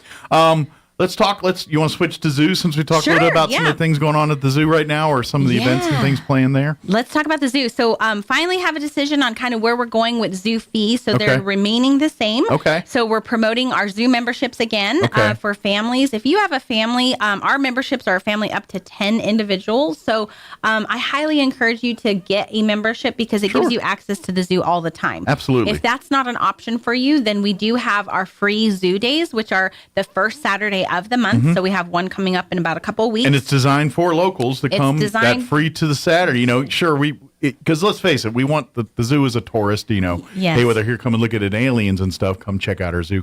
But for locals, they're here all the time and say, hey, second Saturday every month, come see it. We're not going to charge you. Yes, come see it. We really have done some really neat things. Last year we did the butterfly garden. Right now we're working on the tortoise area.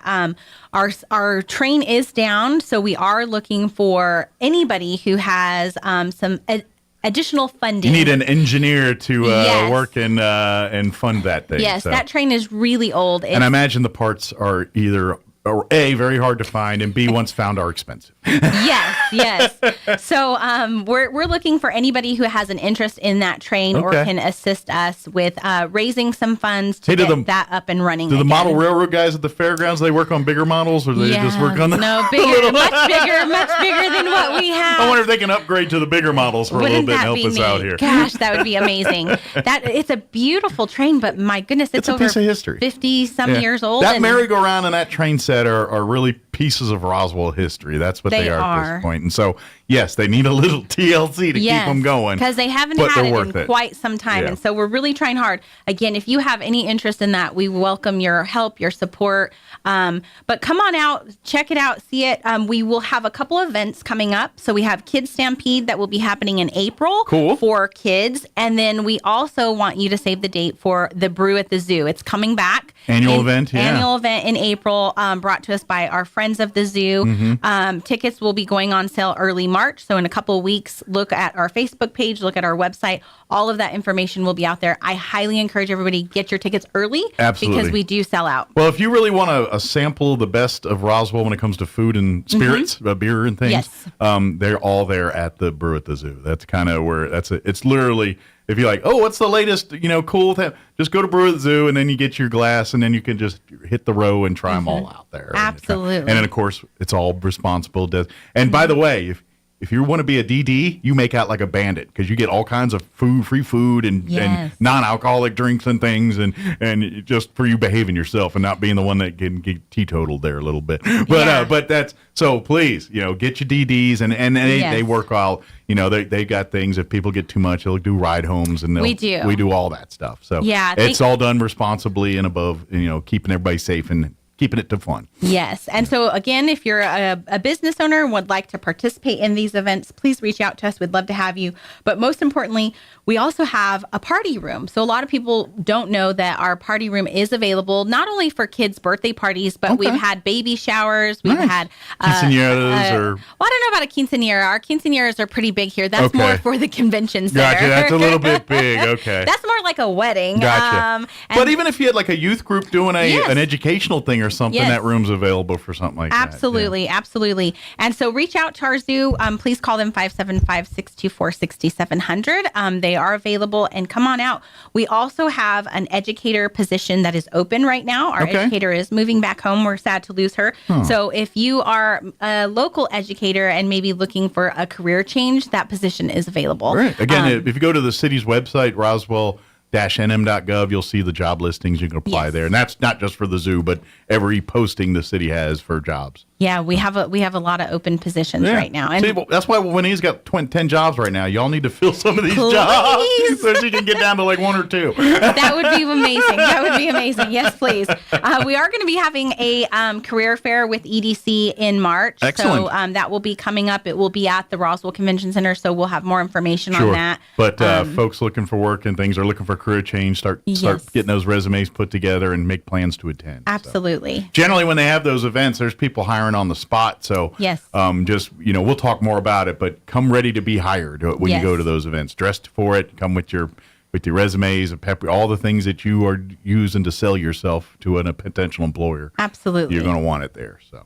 But anyway, we'll talk more about that here in a month. Coming up. What else we got? I think the last big thing is the Fix It form. Just really want to say thank you to the community for utilizing that for our departments. It's extremely helpful. If you have an issue, maybe it's your trash, maybe it's a pothole, maybe it's light, maybe it's litter, go to our website, roswell-nm.gov.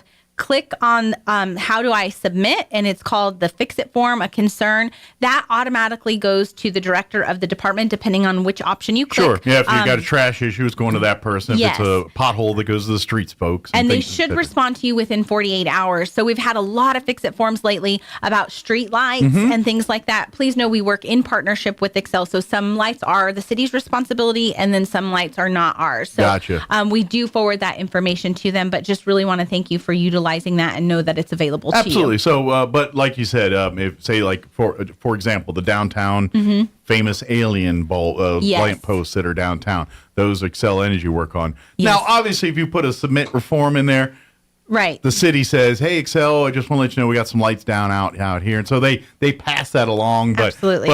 But at the end of the day, the city's not the one changing those bulbs. So if Excel takes a little longer because they have 80 million other fish to fry. But just please be understanding they're working on it as soon as they can get it done. So again, I imagine Excel Energy is probably hiring too. Go check out their website if you're looking for jobs too. I'm sure they're probably in the same boat the city is when it comes to needing employees, much like the whole world is right now. So.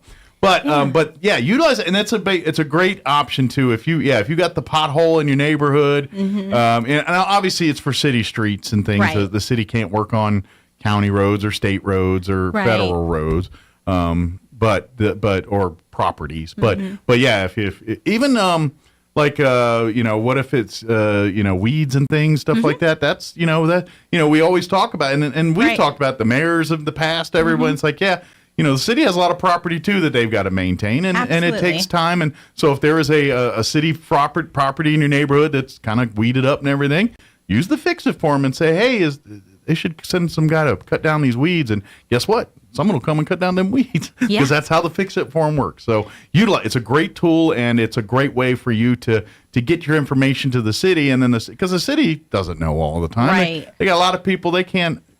They rely on the neighbors, the people to report on what's going on. It's no different than police. Right. They don't know crimes are going on until you tell them they're going on, and that's how it works. Same way. So utilize it. So, absolutely. So, and then of course, if you have any questions about anything, now if you want city government related stuff, roswell-nm.gov is your best resource there. There, if you want to learn. If you want to contact a city councilor, you want to pay your water bill, you want to find out when the next board meeting for the cemetery board is, you'll find all of that there at that website. If you want to learn when's the free Saturdays at the zoo, what's the aquatic center pricing, hey, how much does it cost to get here, or when's signups for basketball league and all that, roswellconnect.com is the website.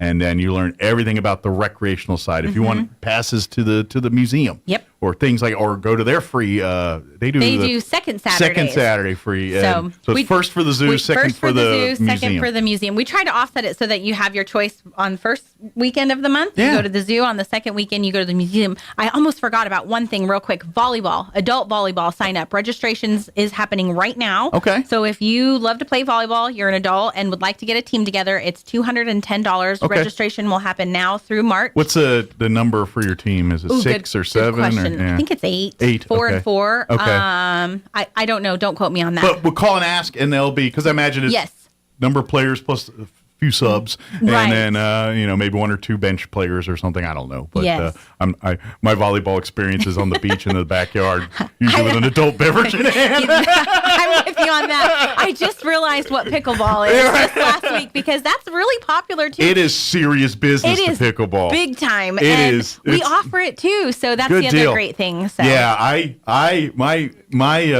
It's mother big. and father-in-law play pickleball sometimes, and I went one time to go watch, and I was just me cracking jokes, and it's like, and they were looking at me like I was besmirching their sport and and that I was a vile villain, and I'm like, sorry, I was making a joke about pickleball. Yes, yeah. And they were looking at me like, how dare you, sir?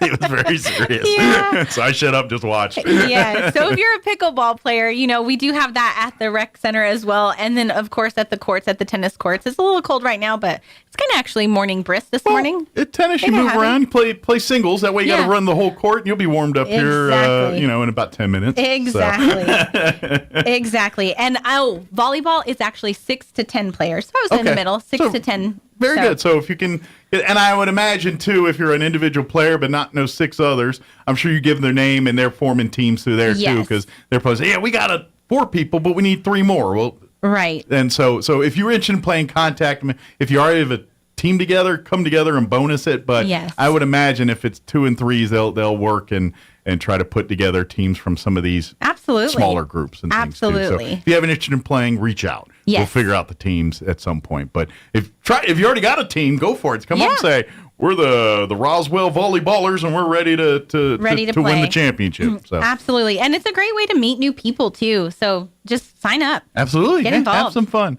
Get out there and have as much fun with it as you want. And don't forget, even though the indoor pool is closed right now, if you have a membership, every piece of equipment, every room that is available to the public at the recreation center is available to you. Yes. Utilize it. And of course, if you have any questions or issues, contact the recreation center about that, and they'll be happy to accommodate and work with you any way they Absolutely. can. Please call Colette. She's ready and willing and able to help you. Got any special requests and things, like if you do need to do some swimming and stuff for training, or hey, I'm an Olympic swimmer, I got to get my God bless you, but reach out. We can make some arrangements and be looking. Hopefully, April 4th we'll have the outdoor Fingers pool crossed, open and ready for kids to be jumping in and having a good time. And and our plan is, again, we got to timing, making sure everything is correct, but we'd like to have our water aerobics classes at the outdoor pool. So everything that we had inside, we would just like to bring it outside. Move it to the outside. So plenty of space out there. As long if everything goes smooth, but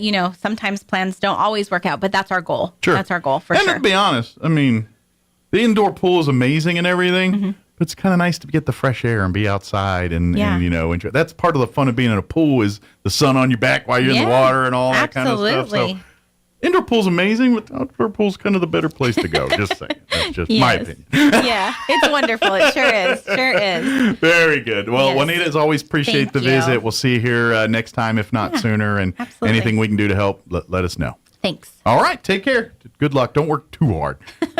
Trying to narrow it down to like 6 jobs. That would be nice. That's called a vacation. Yes. All right. It is 8:44. Let's pause for local news. Wall Street Business Update, quick break as well. Don't go away. You're listening to Mornings with Mike Winters. Your Pecos Valley News Update. I'm Jared Cirillo. A new audit report of Eddy County's finances shows continued growth in 2022. In fact, the report shows consistent growth over the past 5 years. The firm Carr, Riggs, and Ingram studied Eddy County's finances and found no negative results. The report shows Eddy County's cash balance went up by more than $70 million from June of 2021 to June of 2022, mainly due to gross tax receipt increases in the oil and gas industry. A panel of New Mexico House lawmakers are endorsing a $1 billion increase in the annual state general fund spending to raise public salaries, shore up rural health care networks, and expand no-pay daycare and college. The increase would tap into a financial windfall linked to robust local oil and natural gas production. The budget plan for the coming fiscal year also responds to an eventual economic transition away from fossil fuels in the nation's number 2 state for oil production by investing up to $850 million in a trust to generate earnings and sustain public services in the future. You're up to date. I'm Jared Sorello. I'm meteorologist Steve Hamilton with your Pecos Valley weather. We have cool high pressure moving back into eastern New Mexico today, 40 to 45 on our afternoon highs, and we should get sunshine and fairly light wind. Overnight will be clear and cold. We'll drop into the upper teens, and then we start warming up a little bit on Friday, sunshine and close to 50. By Saturday, we're back to the low 60s, upper 60s on Sunday, and sunny. I'm meteorologist Steve Hamilton, and that's your latest forecast. With the Wall Street Business Report, I'm Bill Alexander. Wall Street was mixed on Wednesday after stronger than expected retail sales data offered evidence of resilience in the U.S. economy, while also fueling expectations of more interest rate hikes by the Federal Reserve in the months to come. U.S. retail sales increased by the most in nearly 2 years in January after 2 straight monthly declines as Americans boosted purchases of motor vehicles and other goods, pointing to the economy's continued resilience despite higher borrowing costs. The Congressional Budget Office said Wednesday that it expects the U.S. economy to stagnate this year, with the unemployment rate jumping to 5.1% and a 10-year projection that the publicly held U.S. debt would nearly double to $46.4 trillion in 2033. Kraft Heinz said on Wednesday it would halt further price hikes for its quick-fix meals and condiments as consumers continued to deal with high inflation. For the Wall Street Business Report, I'm Bill Alexander in Washington. Jennifer from Trustmark Roofing here, and I can tell you it's not always easy being a female in a male-dominated business like roofing. I remember one time I was at a meeting to bid on the roof for a local college, and it was me and 13 men. Well, I won that bid, and I'd like to win your business too. My dad was a contractor, and I've been around building and roofing my whole life. I'm licensed and bonded, and I've forgotten more about roofing than most roofers ever knew in the first place. But what really sets Trustmark apart is an obsessive attention to detail that ensures that everything goes smoothly the first time. I promise we will treat you right with respect and we will make you happy. So yeah, it might be a bit odd for a woman to own a roofing company, but give us a try. Let us give you an estimate for your roof. I think you'll be glad you called. For all your roofing needs, call us at 575-755-ROOF or find us online at TrustmarkRoofPros.com. Trustmark Roofing, we put people first. An artist by the name of Trisha Robinson created a painting titled The Four that depicts 4 women in the lineage of Jesus. They are Tamar, Rahab, Ruth, and Bathsheba. Tamar deceived to get what she wanted. Rahab was a prostitute. Ruth was a foreigner and a widow. Bathsheba was an adulteress. Yet they're all in the line of Jesus. In the painting, the women are depicted with crowns on their heads. They're in the royal line of the King of Kings. Do you ever think that you're too broken, too weak, too sinful to be used to do the work of the Lord? God uses imperfect, broken people to change the world. That is what is amazing about the story of the Bible. The so-called heroes of the faith were usually a mess, but God took those messes and used them for His glory. He can do the same with you. This Sunday, we will learn about another very imperfect man whom God called to do great things. Come learn the story of Gideon and how his life changed when God used Gideon's weaknesses to exhibit His strength and His power. Join us at the Country Club Road Church of Christ for worship at 10 a.m. on Sunday, located on the corner of Country Club and Washington in Roswell. If your tires are flat, need your car fixed, our reviews are better than mixed at Big O.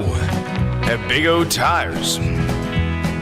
We do the job fast and with a smile. Whatever the problem, we go the extra mile at Big O. At Big O Tires. Trusted service, no need to lie. Hop online, our reviews are high at Big O. At Big O Tires. Unbeatable service in all our stores, and that's why we get such high scores at Big O. At Big O Tires.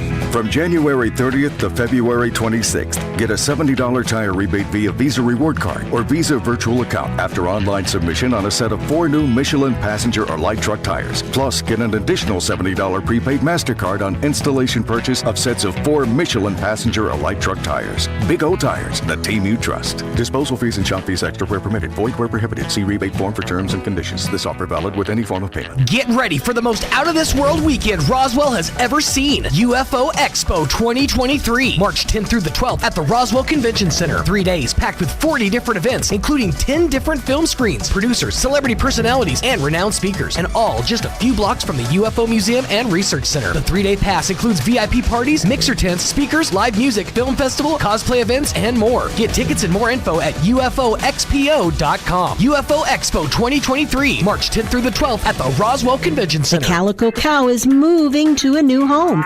Coming Monday, February 20th, visit the Calico Cow at their new home, 200 East College behind Farley's in Roswell. Lots of exciting changes at the new Calico Cow. New LED lighting, an amazing large classroom, plus more space, which means lots of new items and an even bigger selection of fabrics. Come see it for yourself, beginning February 20th. Want to know how? Come see the cow. The Calico Cow's new home at 200 East College in Roswell. Pecans are a big deal here in Chaves County. We have some of the biggest orchards in the country, and lots of us have pecan trees in our yards. Hi, this is Jim Gill from Roswell Seed Company. Whether you have one pecan tree or 1,000 of them, this time of year, every pecan tree needs fertilizing. So come see us at Roswell Seed Company, and we'll get you fixed up with the right fertilizer for your pecan trees, so that next year, your nuts will be big and beautiful. And that's all I'm going to say about that. Hi, I'm Dr. Keon at Carabelli Dental. Same-day smiles are what we do. My passion is helping patients chew, talk, and live with confidence. That's why I'm one of the few doctors in the U.S. who can create beautiful same-day smiles with the latest digital implant technology. This procedure is life-changing. Just ask Sean. Hi, I'm Sean. I've been that voice that you've heard on the radio for most of my life, but I'm also a dad to 2 amazing kids. I've had a million reasons to smile, but in all my old pictures, I was never smiling. Truth is that life of improper care and being dealt a bad hand genetically left me practically with no teeth. It affected everything from the way I ate, the way I talked, and of course how I interacted with people. And that's where Dr. Keon and Carabelli stepped in. They eased my fears. They explained every step of the process in a way that I could understand, and they made me feel almost like I was part of the team. And now I can't stop smiling. I have so much more confidence, and I love looking in the mirror now. I can't explain how much of a difference Dr. Keon's dental implant process made for me. Our team can help you find your smile too. Come see us at Carabelli Dental, 575-622-4455. Here's a Mornings with Mike Winters fun fact. Turtles can breathe through their butts. We imagine you know some people who do that too, because that's where their heads reside. Here's Mike Winters. And good morning. It is 8:53. Stay tuned next hour, about 9:15 or so. We're going to have Dennis Kentai with the district attorney's office, and usually he has a guest with him, maybe one of the DAs or one of the staff members there. So they'll join us next hour, and we'll talk district attorney's office info with them. Hey, of course, we had Desi Aguilar on this morning from Leadership Roswell Alumni talking about the Teen Leadership Program, which, by the way, sign up right now through that. You can go to this email address to get applications, see your high school guidance counselors, or send an application or an email to roswellteenleadership@gmail.com, and you can get an application for that. But another opportunity for high school and college students to get some money for college, the Historical Society for Southeast New Mexico. Right now, they're in the middle of their accepting applications for the scholarships that are funded by the Linda Hayes Trust. They've been doing this for years, and they've got several different scholarships that they're going to be presenting to high school seniors, and they've got one for even college students, continuing education. But the application deadline is March 31st, so you got the end of the month. So you got about a month, a little over a month and a week or 2 weeks to get this done. Go to the Historical Society's website, which is www.roswellnmhistory.org, and fill out the applications for the scholarship. Now, the scholarships available are they're offering a $1,250 humanities and art scholarship. One student will be awarded that. 2 students will be awarded the STEM scholarship, $1,250 each. 2 students will also be awarded the character scholarship. 2 students there, $1,250. And they've got one available, a continuing education scholarship available for college students. 1 student will also be awarded $1,250. Again, historydirector@outlook.com. Shoot an email there if you have any questions, or call 575-622-8333. And, of course, RoswellNMHistory.com. You can find the applications there. But you got a little time, right? But don't procrastinate too long. And by the way, you cannot use ChatGPT to write your essays. Sorry, you can't do it. It's just going to give you historically inaccurate information. It's just not going to be accurate. Well, and to be honest, these essays that you write, they're kind of personal. Mm-hmm. I don't know how those whatever they call them. ChatGPT or AI. I don't know. You got to tell I to write a heartfelt story or a heartfelt essay about my family history. But that's or how you feel about things. Right. Like I say, how do I feel about Tell me my feelings, AI. Yeah. How do I have character? Write an essay on why I have character. I mean, can you really do that? Well, the problem is being truthful? there's been a 100 different examples just this past week of AI presenting information confidently that is completely inaccurate. So they got a few bugs. Oh, there's some bugs still. All right. Definitely some bugs. They ain't taking our jobs just yet. Got a stay of execution there. So yeah, it's scary, man. I mean, you know what's funny? Like when we were kids, like they used to tell us all kind of stuff that's just not true now. Like in math class, they would always tell us, "You're not always going to have a calculator with you." Right. Oh yeah. Huh? Oh yeah. Tell me again. I don't. I don't have a I got a flashlight on me all the time now. I got a flashlight. I'm like MacGyver now compared to I was as a student. Mm-hmm. You know, I can order food. I can use the calculator till the cows come home. That's right. Now, kids, learn the math anyway because it is handy when you're like, hold on, what's 2 + 2? Let me check. Yeah, it's good to know that. But well, I'll tell you this. But when you need to know, divide 472 by 1,312. If you've seen how AI, the AI that does images, how it does hands, you'll know they've got plenty of fingers to count on.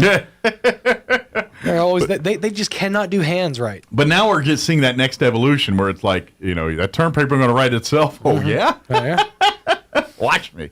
And the part that's scary is there's professors and teachers that are saying they're good. They're good, but there's it's going to up the game for teachers because now they're going to have to really pay attention and read the students' papers. I'm guessing at some point there's going to be some kind of detection software made available that can feed and read the algorithm or something. Yeah, something like that'll. I don't know if it's just something that they'll be able to spot and detect that stuff pretty kind of right. You know, that's a forgery. They'll wave it over something. They'll scan it and be like, "This was not written." Well, they've got something to that effect now, but at this point, it's basically just it guesses on the likelihood that what is written is AI. Gotcha. So it'd be a guess still. It's an educated guess at best. It's like hedging your bets a little bit. Yeah. Okay. But don't get me wrong. It's going to get better. It's no different than. You know, think about every time since we've entered the computer age. Mm-hmm. How many times they say protect yourself from virus, but then there's always someone who's going around that. Yep, it's gonna be no different here. Right. Someone will figure out the better way to make the mousetrap. Someone will find out a better way to stop the mousetrap, and then someone will work around that, and life goes on. Yep. We just need to have a guy ready to pull the plug at any moment and just throw AI in the trash. Yeah. Well, I hope if we're truly in the Matrix, I hope the real me that's sitting in a bubble somewhere is much better looking than the Matrix version. I'm back here checking all the time, checking the back of my head where the connection is. I can't find it. Like I'm hoping I'm more handsome in the real world than I am here in the Matrix. Come out your paw, you're like, oh my god, I'm hot. I look like Brad Pitt. This would have been useful in the Matrix. Banderas. Why did they give me Schlubbo? Yeah. That would have been useful in the Matrix. Oh, what? So I develop a personality. Thanks, machine. Yeah. Now I look like Brad Pitt and everything tastes like chicken. Or does it? I don't know. The whole world is a lie. All I know is I live underground and wear a lot of burlap. All right. All right. It is 9 o'clock. We should probably pause for some news. Otherwise, I'm going to go back deeper into the matrix. We'll be back on the other side. Don't go away. You're listening to Mornings with Mike Winters. The great one, Mark Levin, is now in Roswell on 106.5 KEND Roswell. News this hour from townhall.com. I'm Rich Thomason. Roughly 2 weeks after a train carrying toxic chemicals derailed in East Palestine, Ohio, the head of the Environmental Protection Agency is due to tour the area today. The EPA chief can expect an earful from local residents. One of them, Kathy Dyke, says answers have been slow in coming. I honestly feel that the Palestine, the police department, the fire department, all the first responders, they don't have the answers to give us because I don't think they know. They're not getting the straight answers either. East Palestine Mayor Trent Conaway says the railroad has been less than forthcoming. Didn't even send a representative to a town hall meeting last night. Everybody's concerned. I'm concerned. But, it's not Norfolk Southern here. It's the EPA, the people that have been working with us, trying to get our citizens back into their own safe. The investigation of the deadly mass shooting on the Michigan State University campus continues. And the MSU Deputy Police Chief Chris Rosman says that the gunman was armed with 2 9mm handguns along with additional ammunition. A note was found on the shooter, and the location that the shooter was located was roughly 3.8 miles northwest of campus, where the gunman took his own life after being cornered by police. 2 people in custody following a deadly shooting at a shopping mall in El Paso, Texas. 1 person killed, several others wounded. It is the latest reading on inflation at the wholesale level. The closely watched Producer Price Index jumped 0.7% from December to January. Year over year, prices soared 6% from January of last year to last month. The sell-off rolls on Wall Street. Right now, the Dow down 229 points. The Nasdaq is off 64. The S&P 500 index down 24 points. More on these stories at townhall.com. We're entering a time of increasing hostility against people of faith, a time when Christians are going to be tested on a moral and physical and financial basis, unlike any other time in our lifetime. I'm Lance Wallnau, Christian author, evangelical leader, here to remind you that you have to take action to protect and steward what God has given you.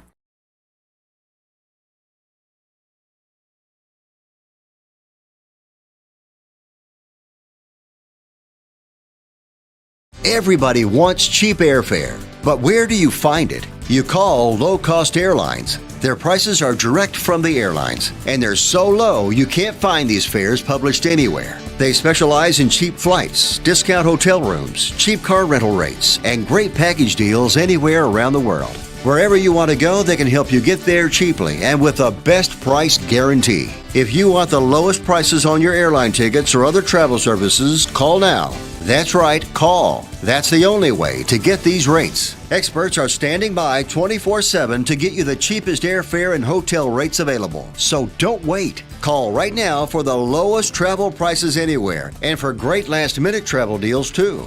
Call 866-755-5300. That's 866-755-5300. Again, that's 866-755-5300. Call us right now.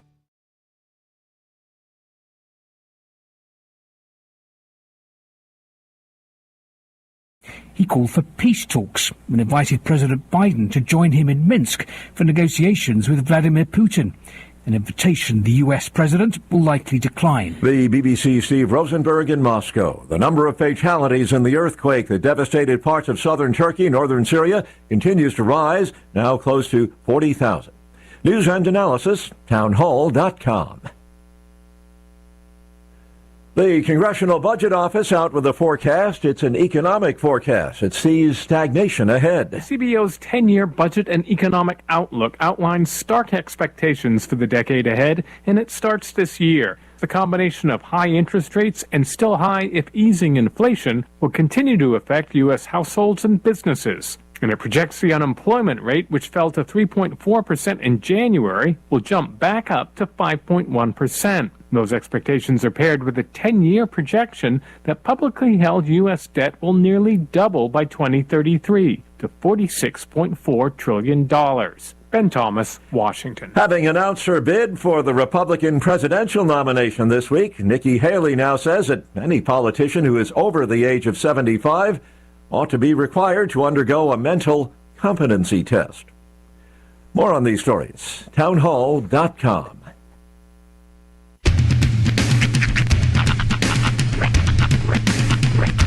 What in the wide, wide world of sports is going on here? I promise you, whatever scum did this, not one man on this force will rest for 1 minute until he's behind bars. Now let's grab a bite to eat. Yeah, come on. I feel the hot wind on my shoulder and the touch of a world that is older. I hit the switch and check the number. I leave it on and then I slumber. I hear the rhythm ringing through it. Flamenco guitar and cumbia music. I hear the talking of the DJ. The devil listen, what does he say? I'm on a Mexican radio. I'm on a Mexican radio. Broadcasting live from high atop the J.P. White Building in downtown Roswell, New Mexico. It's Mornings with Mike Winters on 106.5 Roswell's Talk FM. Is that what I sound like when I talk? Now, here's your host, Mike Winters. And good morning. It is 6 minutes after 9 o'clock. Welcome to hour number 3 of Mornings with Mike Winters, right here on 106.5 Roswell's Talk FM. Happy Thursday. Yes, sir. Hope your Thursday's going well. See, check out my bald head cam. I really don't like. I mean, that's right. It's not necessary. Follow the. You know what? Roy is being passive aggressive with me today. I think he's mad at me because, like, I didn't tell him that I was letting Dennis up, and when he got up, he's like, "How'd you get up here?" I was like, "How you doing?" He goes, "Well, you could have let me know." So yeah, I think this is revenge. I think he's mad at me. Yeah. Well, follow the bouncing bald spots for the song. Yeah, there you go. Sorry, this is just camera jokes. That's all. People on the radio are like, "What are these clowns doing?" To all these That's doors. true. Yeah. Well, back when I was mayor, they gave me a special key. Yeah, that's right. A special key. One made of chocolate, and the other one that opens all the doors. Yeah, there we go. Turns out when they award you the key to the city, it actually works to every building in the city. It's amazing. And I never gave it back. I was always fascinated as a kid by the concept of a skeleton key. Yeah. Like a key that you could use to just like get into any room or whatever. Yep. That fascinated me. Yeah, it is kind of a neat thing to feel like you're having power. Mm-hmm. Like, yeah. Well, it's kind of funny, and I don't want to out nobody, but there was a here in this building, there used to be a place that we knew of where one of these keys existed. Yes, there was that one, could there get was you into such a key. anything. It was a And magical they were key. very handy on days when like, where's my key? I lost my key. Oh, I can't get into this room. And we abused it, and somebody found out and moved it on us. So it wasn't abuse. It was sheer morbid curiosity. There's rooms in this building that I've never seen inside of. there's a fine line between curiosity and abuse. Which reminds me. I've worked here for almost 4 years, and I went into, or I've seen a room in this building for the first time Sunday. I was here with my kids. My daughter had to use the bathroom. There was nobody else in the building. I felt pretty confident that because the bathroom light was off, there was nobody in there, so I could open the women's bathroom door and flip the light on. It was at that moment that I realized the women's restroom on this floor of this building is nice. Compared to ours? You have like places to like sit. There's like a whole counter with like chairs. It's like a meeting space, a coffee bar. Yeah, there's all kind of stuff in there. Yeah, there's like vending machines in there. It just doesn't seem fair. Yeah. It's like ours, we barely get toilet paper. Yeah. Well, we're gross. That's why. That's gross. Yeah, we're just gross. I asked my kid's mom about this, and she said, "Well, sometimes we just need a place to sit." I'm like, so do I. Okay, yeah, me too. That's what the porcelain throne is. Exactly. Right. I have all kinds of meetings in there. I just feel wronged as a man. Well, maybe you can buck for that equal justice. Just gonna start going to the bathroom. I want chairs in my bathroom. Right. I'm just gonna start bringing my own. A lawn chair, just kind of no, just an office chair. just hang out. How you Roll doing? it in there. Problem is, it's a little tight in there. So It is. you sitting in there with a lawn chair, Mhm. you're going to have to kind of do the shuffle around people to get to the urinal or to the Morning, Phil. Let me just shimmy around. Go squeak ahead. by here. Go ahead. Yeah. Oh, watch the sprayage, buddy. All right. We have more things to talk about. Yes, we this do. hour. Thank goodness. Thank goodness. Yes. We do have the folks back from the district attorney's office. The folks. Yes, Yeah. the folks. That's where I'm going. The folks. Of course, Dennis Kentai is back here, and yeah, Like a bad penny. Again, he brought Gina Yeager. I did it. And then Gina brought another one of our support animals today. We got a friendly one. I didn't catch his name. What's Beaumont. We got Beaumont here, and Beaumont's a lover. And so we'll talk about Beaumont. We'll give an update here at the district attorney's office too. So we'll have a fun, great conversation here in just a bit.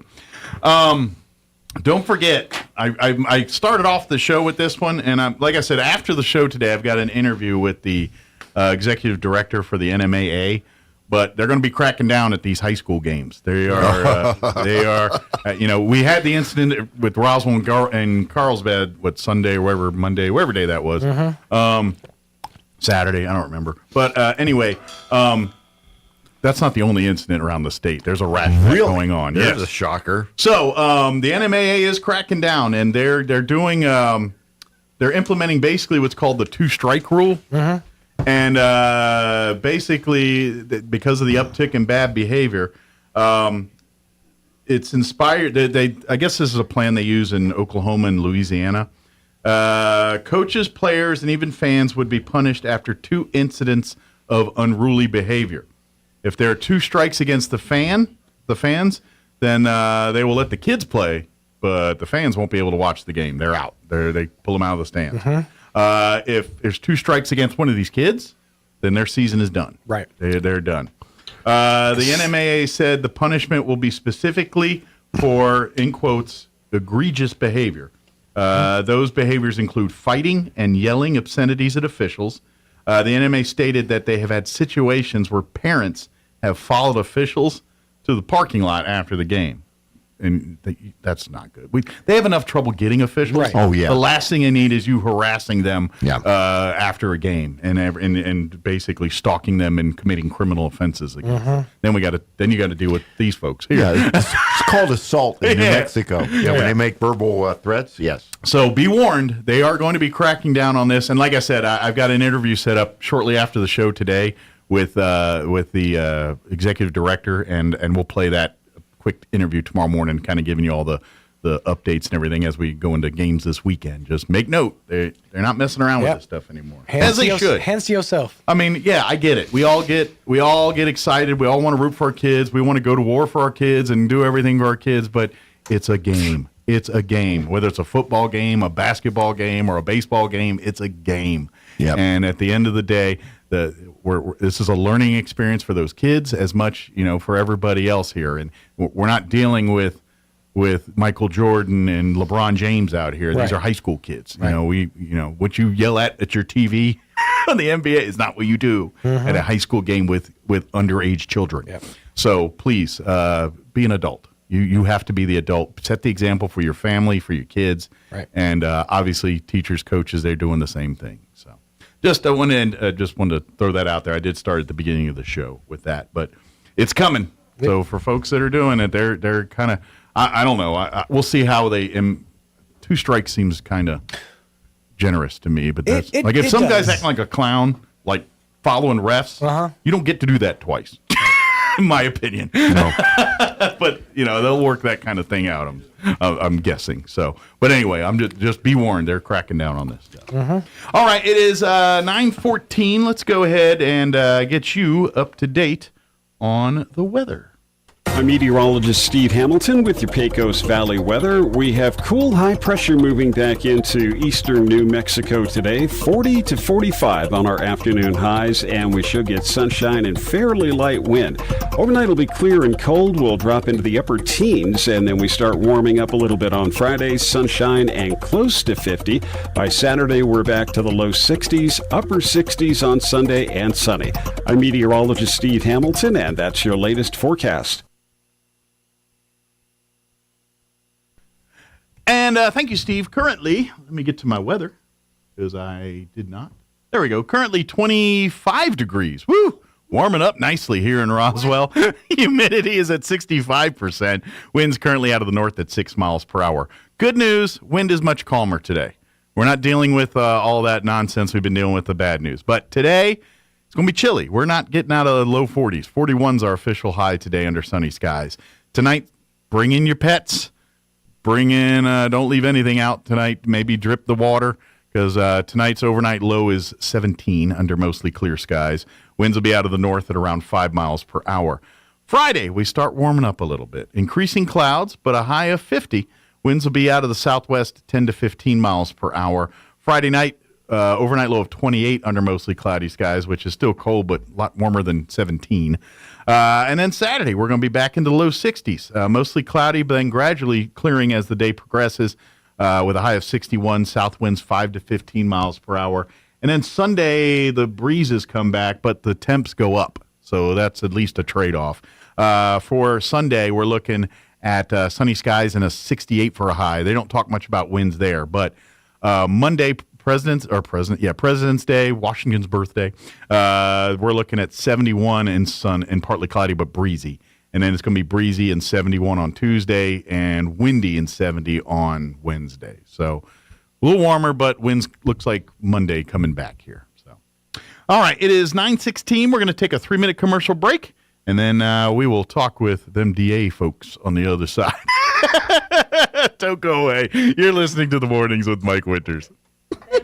Roswell Skin Center, a brand new state-of-the-art facility located in the 400 Penn Plaza building here in Roswell, is now accepting new patients. Dr. Brandon Cometti and his team offer a full range of skin care services, including general dermatology, surgical and cosmetic procedures, including cutting-edge laser rejuvenation, Botox, filler, laser hair removal, chemical peels, and other non-invasive options to improve skin health and turn back the hands of time. Call and schedule your appointment at Roswell Skin Center today, 208-2509. That's 208-2509. It takes a long time to develop trust. At LaGrone Funeral Chapel, they've been earning your trust for decades. They understand how important it is to friends and family to celebrate a life in the way you choose. The professionals at LaGrone will ease your stress and anxieties. They'll provide the guidance you need to select a service that's appropriate. And that's what they've been doing for generations, earning your trust and doing the right thing.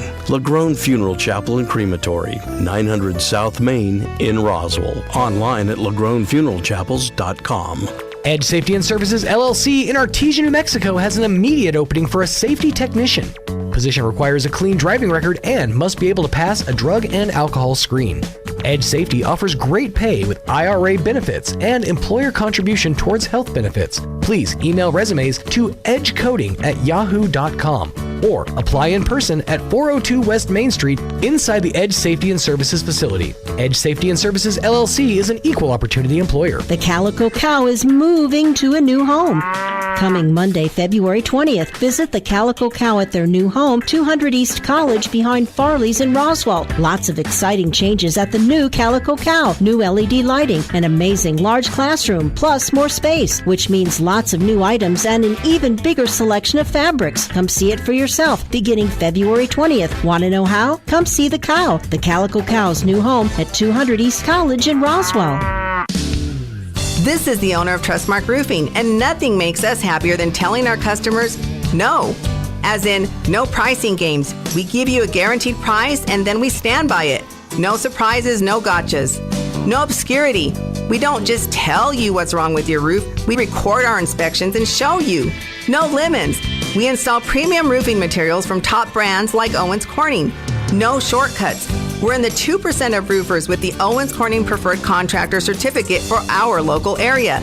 This means we offer precision installation and the longest warranties. Want a beautiful new roof that's built to last? Choose Trustmark Roofing, the roofer that loves to tell our customers no. For an estimate, call us at 575-755-ROOF or find us online at TrustmarkRoofPros.com. Trustmark Roofing, we put people first. Here's a Mornings with Mike Winters fun fact. Alaska is the only state name that can be typed on one row of keys. Go ahead and try typing the other 49 states. We'll wait. Here's Mike Winters. And good morning. It is 19 minutes after 9 o'clock, and joining us in studio, officially now, in official capacity. Of course, we have, back with us, we have Gina Yeager. He returns back to visit. Good morning. Welcome back. Dennis Kentai back with us as well. Good morning. Thank you. you. Of course, we have our furry friend down below, one of our support dogs. What was his name again? Beaumont. I was like, I remember, starts with a B. I couldn't remember Beaumont. With us here this morning, which we talked a little bit about the service dogs when you were here last time, or I say service dogs, support dogs, as I think. They're facility dogs. Facility dogs, that's the official. They're not like the ones that help people with, doing daily tasks. These are there for when you get into situations where you have to interview children or have to interview someone that's in a panic state or a amped up state. The dog is there to kind of calm the room because what happens as soon as you see this dog, the dog wants to hug you and love on you, and you're like, you can't be in a bad mood when you're hugging a dog. So it's to bring a little normalcy to a very rough situation, and it's there to help, in essence, the victims do what they need to do so you guys can prosecute the people that did them wrong. And everybody gets justice. Yeah. So that's what they're all about. So they're fun dogs. I'm just curious, do they have like parents? Like, is there volunteers that take these dogs home at night, or do you have all these dogs? No, I don't have all these dogs. Ta-da! You're the parent. Gina's the mom of all the dogs here. Okay. I'm the crazy aunt for the other three, but Beaumont is the one that lives with me. Okay. So. Well, Beaumont is an awesome dog. Just the 2 minutes I got to meet and pet him, he was flopping around and ready for some love. So that's what Beaumont does. And on a serious note, what this represents Gina's role and the dog's role. And Gina kind of touched on it. It's something that didn't exist 40 years ago when I got into law enforcement, is recognizing the needs of the victims of crimes and treating them in a respectful manner. And that's one of the things that about the district attorney's office, I think, is cutting edge, is that recognition that these individuals who have suffered the crimes need to be treated with as much dignity as the defendants who are facing prosecution. Well, it's just a unique job that you guys have at the district attorney's office, because at the end of the day, you're dealing with black and white. The law is the law. You break it, you not break it. That's that. There's no wiggle room there. You either broke the law or you didn't break the law. Where the wiggle room in the gray area comes in is the stories, the victims here, or the circumstances of the event. Obviously, that determines who you prosecute, who you don't, what you prosecute them for, what you can't, and then ultimately, if they get convicted, what the judge is going to do as far as sentencing. It's like, okay, we got it, you broke the law, but where's the intent? What was the intent? Was this malicious? Well, if it was, then we need to treat it accordingly. If this was an unfortunate accident, then that also comes into play when we decide how we're prosecuting and how we're sentencing those folks, So that's kind of what you guys deal with did someone do something wrong? Yeah, that's black and white. But how do we treat it? That's where the gray comes in. And when victims come in, we always tell them there are a missing puzzle piece because we're trying to put a big puzzle together. We have reports, we have statements, we have all this information, but when we talk to the victim, they fill in all the blank spaces. Gotcha. So that helps us prosecute and determine, which route we need to go. I'm kind of curious for you guys. How do you guys keep your guys' mental? Because if you're like me and a lot of humans, you hear stories of tragedy and you get angry. You get, like, if you see a victim and they're in front of you and they're telling your story, I don't know about you, but sometimes, like humans, you're like, I'm ready to punch somebody through the wall because of this heinous stuff. Obviously, you can't do that. No. Right. How do you guys, as DAs and staff working on this, how do you guys keep your own selves sane? With everyone is different. Everybody handles every situation. We have to not show emotion. I mean, we're there for empathy and support for our victims and our witnesses, of course. But you don't want to create more drama with your own emotion. No, we don't. I mean, for me, at the end of the day, when I leave, yes, there's anger, there's sorrow, there's all these emotions. And for me, coping and letting stuff go, I coach. I coach kids sports because it's a fun thing for Sure. me. It's like, oh, giggles Now and you see smiles. kids and things Yes. in a more fun environment. Right. And you're like, okay, all the world's not bad. There's We a lot all of good have stuff. different self-care Sure. at the end of the day. And we're all there for each other. So we talk to each other about how this affected each one of us. Mm-hmm. Because at the end of the day, it's not pretty. Sure. Well, it's easy to get jaded. Yes. I mean, when you see nothing but negative, at some point that's going to impact you. I don't care who you are or how disciplined you are, at some point that's going to crack the armor a little bit. And then every month we have celebrations for birthdays or just kind of for our office. Sure. Patting everybody up. Celebrate the fun as hard as you can while we deal with the stuff Right. that's not. Celebrate each other as Makes sense. Now we're having an ice cream bar not too soon, not too far away. It's like that makes sense. Yeah. You Some of us remind are each still other. in diet mode after the first of the year, Right. and then they do this. But you got to remind each other why you're doing it, and I think that's what these events. Because let's face it, if you're dealing with just bad people doing bad things and hearing the stories of the people suffering from it, I don't care. That's gonna mess with your And psyche. Diana Luce, our DA, is the one that tells us, you guys have to take care of yourselves. You don't take care of yourselves, you cannot take care of our community. Absolutely, it's true. So Yeah. she's the one that pushes, celebrate each other, celebrate your accomplishments, celebrate our wins. Yeah. We have donuts. Yeah. This morning. It's never healthy. Apparently, it's never healthy. It's all like sugar rush. Well, it's comfort food. And Yes. let's face it, these are what make us happy. And I'm never someone walking around with a rice cake or a broccoli going, man, I'm happy. They just aren't. No. But when you got a donut or an ice cream, you're like, it's going to be a good day, isn't it? So, true story. You guys may remember, or you may remember, 10 years ago, I was working at the sheriff's office as a deputy. I was a detective, and Rob Kuhn had taken me on this after I'd left the legislature and before I ran for mayor. And one day we got a call for a Code 9, which is a dead person, down in Hagerman. So we go down there, and it was a 19-month-old child, I think a boy. I vaguely remember this story. This child could not walk, could not talk, could not sit up, was on a feeding tube. Okay. There wasn't a bed in this apartment. Okay. People slept on sofas and on chairs. Okay. And while this child that was, I guess, would it be an invalid would be the proper term there? Yeah. Okay. And I'm taking the pictures. And what I'm doing is I'm telling myself, this is a doll. This is a doll. It is so stinking filthy that when I got home, I undressed in the garage. I sent every piece of clothing to the cleaners, I washed my shoes in Lysol. Okay, so that's what so I get in, I'm pissed. I want to hit somebody. I'm angry. And my wife there, who's been with me this whole time through all these careers, very quickly says, stop it. I didn't do it. Don't take it out on me. And she was spot on. Sure. So, but you can't help it. It's just when you see things that impact you so to your core, you question life. You question what's wrong with people. It's where I'm going is children being hurt affects us in law enforcement and the criminal justice system. That one hits more home harder. That hits harder. I mean, all of us have seen, oh my gosh, cops are the worst about, hey, look at this picture of this dead person.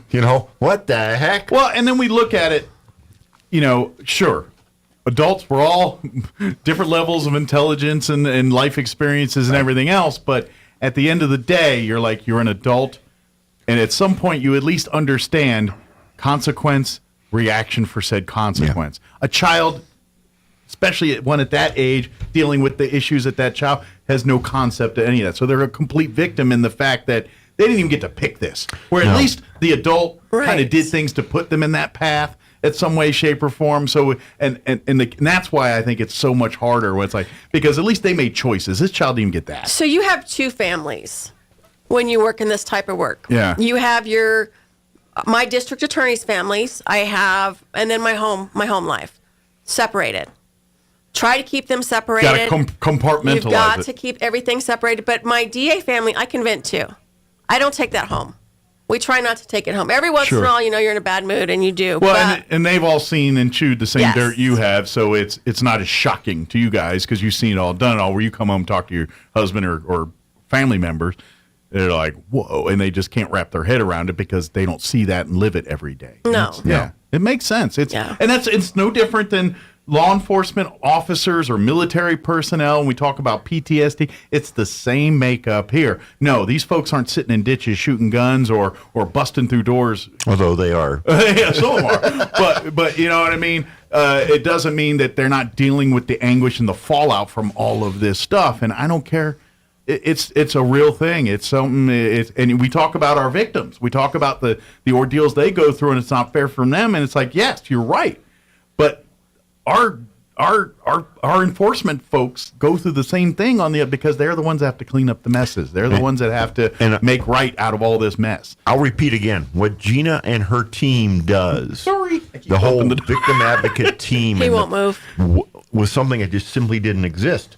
Like I said, when I started, literally 40 years ago. So this is like new ideology in but in it's so it makes prosecution. so much it makes so much sense. It's so needed, and once again, I'm gonna brag on our DA for being the one, because this was a cutting edge program that doesn't exist still to this day in some offices. And Diana will loan us out the dogs and the advocates. I mean, when we go to another district, of course, we're just the handler. Sure. But our dogs work in different districts when other district attorneys need them because they know the power of the dogs. Sure. Well, I mean, if they're, especially because I imagine that's the difference between convicting and not convicting sometimes, having these dogs in the room on some of these cases, because some of the victims just don't feel comfortable opening up. Then a dog's in the room, and now the armor comes down a little bit, and they're able to process, grieve, and at some point give you information that you can use to take care of the criminal here. And we're hoping that Diana's work, keeps working with the legislature and the governor and all that up north to prove that the DA's office and their tools and finding new ways to help our victims in our community. We're thinking outside the box, but we need that support. Mm-hmm. A lot of times Diana's up in Santa Fe, legislature's going right now, and she's fighting, these bills that are coming across and all this other stuff.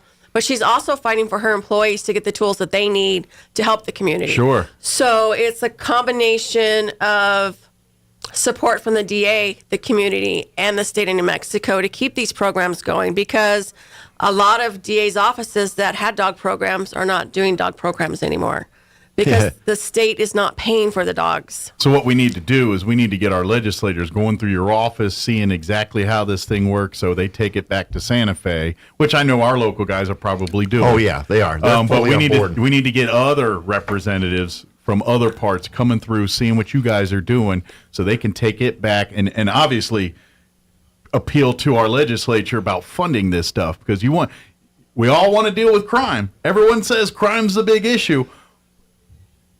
Building more prisons and is not and hiring more officers is not always the case there. I'm not saying those are valuable tools, but you got to get in there and you got to, all right, how many of these can we solve? How many can we, if we can bring a dog in and now it goes from an unsolved case to a solved case, we're at least bringing closure to some people here. And that's and we can argue about what happens after people are prosecuted or while they're waiting to be prosecuted, but if we can't prosecute them, nothing's going to happen. So we got to at least get the tools to offer to where victims, people that are that may not be willing to come forward or don't feel comfortable, we got to figure out ways to make them feel at home, at ease, and something that, because they're victims and victims that are chronically, it's like domestic violence victims.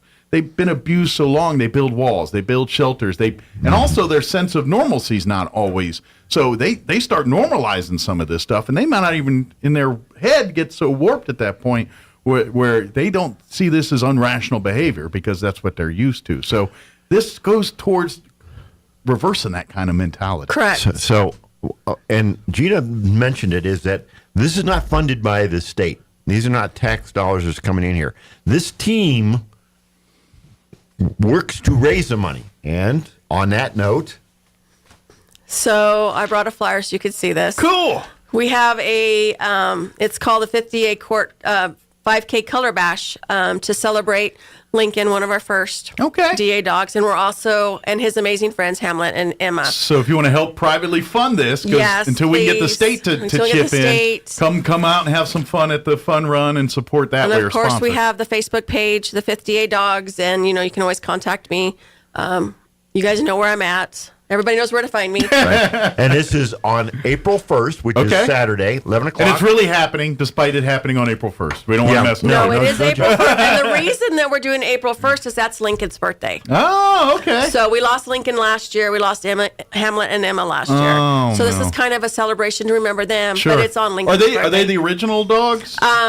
Emma was the original for Casa, and Lincoln was one of the very first in Roswell. Okay, so they're kind of the pioneers of the program. He and Max were first in Roswell, but Lincoln was my first facility dog. So we were trying to think of a way to memorize him since he passed away, and this was one of the ones we figured out we could do. So talk about what you guys are going to be doing at the color run here. I'm guessing, can you bring your pets and stuff? Yes, let's have the dogs run with you while you're running. Have the dogs run. We're going to have lots of color thrown at you as you're running your 5K or walking. Sure. Some of us don't run like Dennis. Some of us walk very slowly.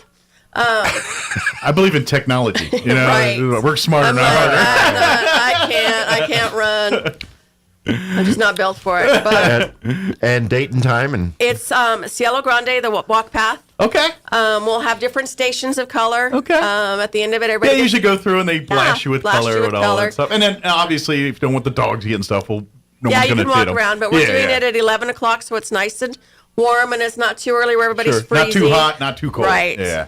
But we're doing that as a fundraiser. Yeah, treat it as competitive as you want, or just come and bring your friends and have a goofy time walking around and having fun. Either way, it's all about raising awareness and raising money for so the next generation of dogs, and hopefully we get more dogs, more people in the program, and more entities around the state seeing the value of this and opening it. And I am working on number 3 dog for me. Okay. Beaumont will retire from courtroom work, but he'll stay in the office. How are you on needs of the dogs? Can you use? I know the Humane Society is always taking donations for food and things. Are you guys having those kind of needs? If someone said, "I want to drop some dog food off for our dogs," or our dog food, luckily, is donated. Okay. We're very good there. Good deal. Wipes. Okay. Brushes, beds. That kind of stuff would be useful. I mean, we can always use stuff like that because I know there's some pet lovers out there that want to take care of our pets. And they're like, "Hey, what can I buy them?" All right, you can buy them some beds. Treats, American-made treats. No rawhide. Yeah, those are dangerous. No, I don't none care of that. if you're a pet owner as a dog. Avoid the rawhide, those white bones and all that. They are all choking hazards. I know your dog loves them. But they're choking hazards and they things. Are I have a cat. So what do I know? I got 2 cats. I used to have a dog. And they splinter and they're not healthy for your dog. We're very fortunate, but we can always use stuff for the dogs today later on. Pig ears and stuff like that. Travel stuff for the dogs because we do travel quite a bit with our dogs. So those collapsible water bowls and things like that. Amazing. Food bowls, things like that. Probably can never have enough leashes and things lying around and stuff like that. So it's $35. Okay. Per get person. A T-shirt per person. There's an extra fee if you go above extra large. Okay. So stay on the diet.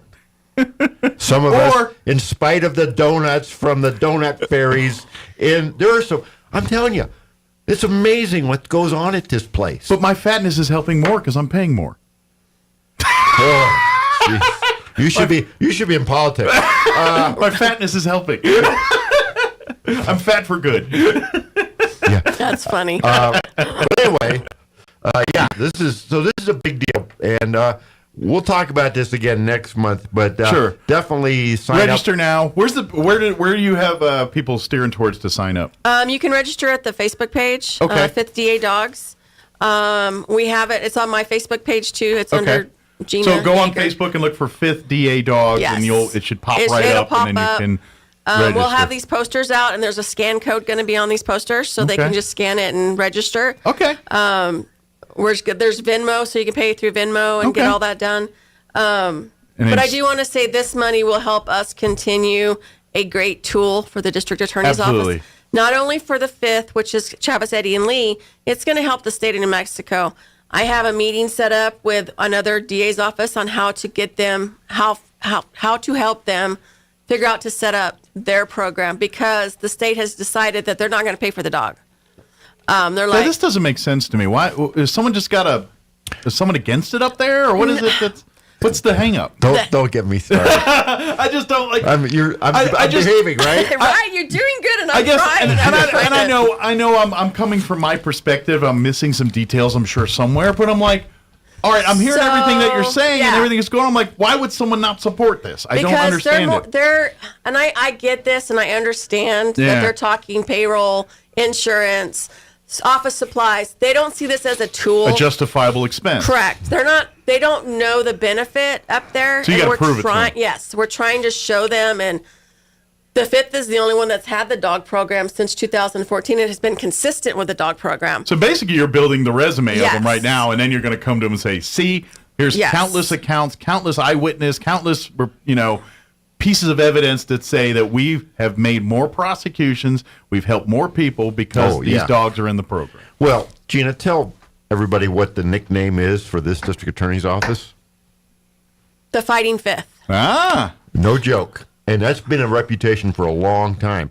This district attorney's office will go to the mat, court cases, more so than anybody but the 2nd Judicial, which is Albuquerque, and they have just like a sheer about volume. 10 times as many people. Yeah, they got 10 times as many people, which means 10 times as many people committing crimes, which means 10 times as many court cases. It's serious. Yeah. Our district attorney wants us to fight for our community, and that's what we're going to do. Yeah. We're finding the tools, and we will continue to fight. If you guys don't, then we lose the community. Yes. That's the point. I mean, if without the line in the sand at the DA's office, because this is the difference between chaos and law and order, and I think we can all agree that we can't live together without law and order. They've got to be.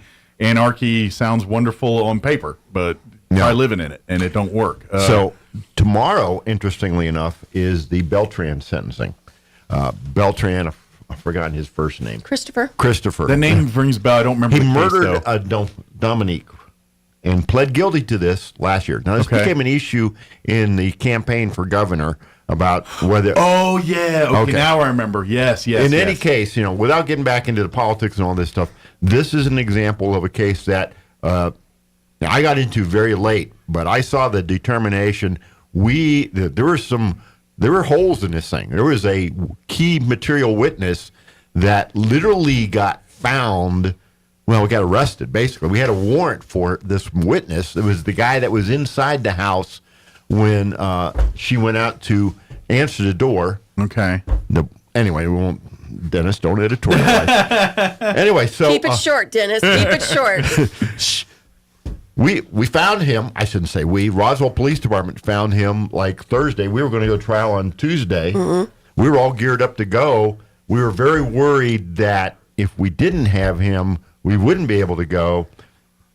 Caught him, interviewed him, and Beltran pled on Monday. So that testimony was the difference maker, basically, in he getting knew. him convicted. Yeah. And we have amazing. I mean, we can't do our job without local law enforcement. Mm-hmm. There's no way. They're the ground, and then we build from there. Sure, they're the ones that's collecting all your evidence, your data. Everything that you're building a case on is the stuff they've collected and investigated. And I believe we work really well. I mean, of course, we're going to have our hiccups and everything. We all do. I mean, we do inside the office, but we're all the community. They care about the community as much as we do, and they want justice. And I'm guess the hiccups are arguments of passion because at the end of the day, everyone cares, and if they didn't, they wouldn't be there. And so when they see something and it's like something's. I imagine you guys all the time. It's like, I want to get it, but they're just out of my grasp because I'm missing X. Yeah, and we fight about it. And we all have to follow guidelines. Mm-hmm. It's not like we can go out of our little circle. Sure. We have to stay within those guidelines. And the law, we can't do. You have to be transparent about it. We have to. Yeah. And sometimes it's very frustrating because we know that it's right there. Yeah. But we do our job. We follow the law. We live in this country, and the Constitution, God bless it. It's a great thing because... it not only gives the guidelines and tells you guys how to, but it also protects the people so you guys can't overreach and vice versa. It's a beautiful thing. And you guys do your part to make it work. We need to do our part. And that's where, the stuff's in place. We got it working. It's just a matter of executing. It's kind of interesting. The full-time investigator is Hector. And Hector and I kind of split things up a little bit. I'm at the DA's office. I mean, at the PD, just about every single day. I just go over there. Sometimes I got something. Sometimes I just go over to, just connect. Sure, check in. Hector's got the connection to the sheriff's office and the state police. His son's a state policeman, and he worked for the sheriff's office. So Hector gets to really primarily, not that got we a finger don't- on the pulse there. Not that I don't talk to the deputies, or not that I don't talk to state police, but it's just kind of a fun thing how this has worked out. Sure. And you're right. It's this team, and it's fun. You're right. There are times that we don't see eye to eye, but one of the things that this office has worked with is that, hey, let's iron things out. Let's sit down. Absolutely. And it would be kind of weird if y'all were in agreement on everything. I got to be honest. That's what makes it's no different in our government. The dissenting voices and the positive all working together is how good things happen, and not when one side's dictating everything. And like I said, it's a family. Mm-hmm. So we're all on the same side. It's law enforcement family, home family. Families quarrel. Yeah. They don't agree on everything. Some of the biggest fights you probably ever had with people you love the most. But you come together and you get the job done. Sure. And that's what we do. Absolutely. That's what, the DA's office wants, is for everybody to work together, and we want Absolutely. the justice for the community. And at the end of the day, the people that are victims, we want to get them justice, and the people that commit these crimes, we want justice served on them. Yes. And that's what we want. And I know that you and every DA and every junior DA and every staff and legal aid and who out there that are working to that goal, we appreciate what they do. And even on the days that it feels very thankless and stuff, we appreciate that they're the ones holding down the fort at the part where no one wants to hold down the fort. And let me kind of brag on Gina's office and her again a little bit in a different way too. I touched on a little bit with the Beltran case.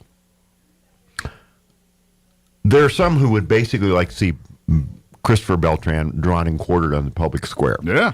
That's not going to happen. Emotionally, that's how you feel. Yeah, that's not going to happen. And in I New don't Mexico. disagree with you. But we can't have that because guess right. what happens? You feel that way. Who's to say someone doesn't feel that way about you and wants to do it without any... We can't do that. So what Gina and the team does all too often is has to work with the victims' families. And they have to do... what I would argue is the dirty work. I'm the investigator. I get to work and I work with the cops and whatnot, and I'll talk to a few witnesses. But the witnesses and the victims connect. You're getting in with the her real team. emotional mud, so to speak, of this case. And then when the decision is made, the case is good, but it's not great. So this is the best we can get. Otherwise, we go to court, which there's always a potential. Sure. She has to sit down with that family, and that's a hard job. Absolutely, because in essence, you're playing a guidance counselor / therapist / district attorney. I mean, you're wearing a lot of hats there. Well, luckily, like I said, this is a family. It's a big group. It starts with our receptionist, our evidence liaison, our PTI person, all the legal assistants, the secretaries, the supervisors, our DAs, all of it. We do it because we're together. And it's not just one person doing it. It's the combined office that has their finger and hand in these cases and becomes involved and wants justice. So it's not just one. I mean, yes, we have our certain positions that we do. But it's all in concert. Without these other people, none of this is possible. It's all important pieces, and one is missing, then the whole operation doesn't work. Yeah, Correct. Absolutely. I'm very curious. We're running out of time, but I'm curious because how much of when we go to prosecute and things, because a lot of times you're dealing with family on family crimes, things like that. How much of that, because at the end of the day, you can't prosecute someone without a witness, without someone testifying against them, and so. And then when you get into family situations, and obviously each case is different, but you're like, I don't want my husband to go to jail. I don't want my cousin to go to jail. I mean, how much of your day is convincing people to testify when they don't want to? Is that a big thing, or is that less common than I think it is? What we try to tell them is we don't want everybody in, like we talked last time, we don't want everybody in jail. Yeah. We want to fix the problem so we never see you again. Gotcha. We want to fix the problem so you have your family doesn't go through this generation after generation. Sure. We want to stop it now. Absolutely, because So you know. what do you need? What services? Because there's services out there that we Okay. can get you to do. The judges will enforce it.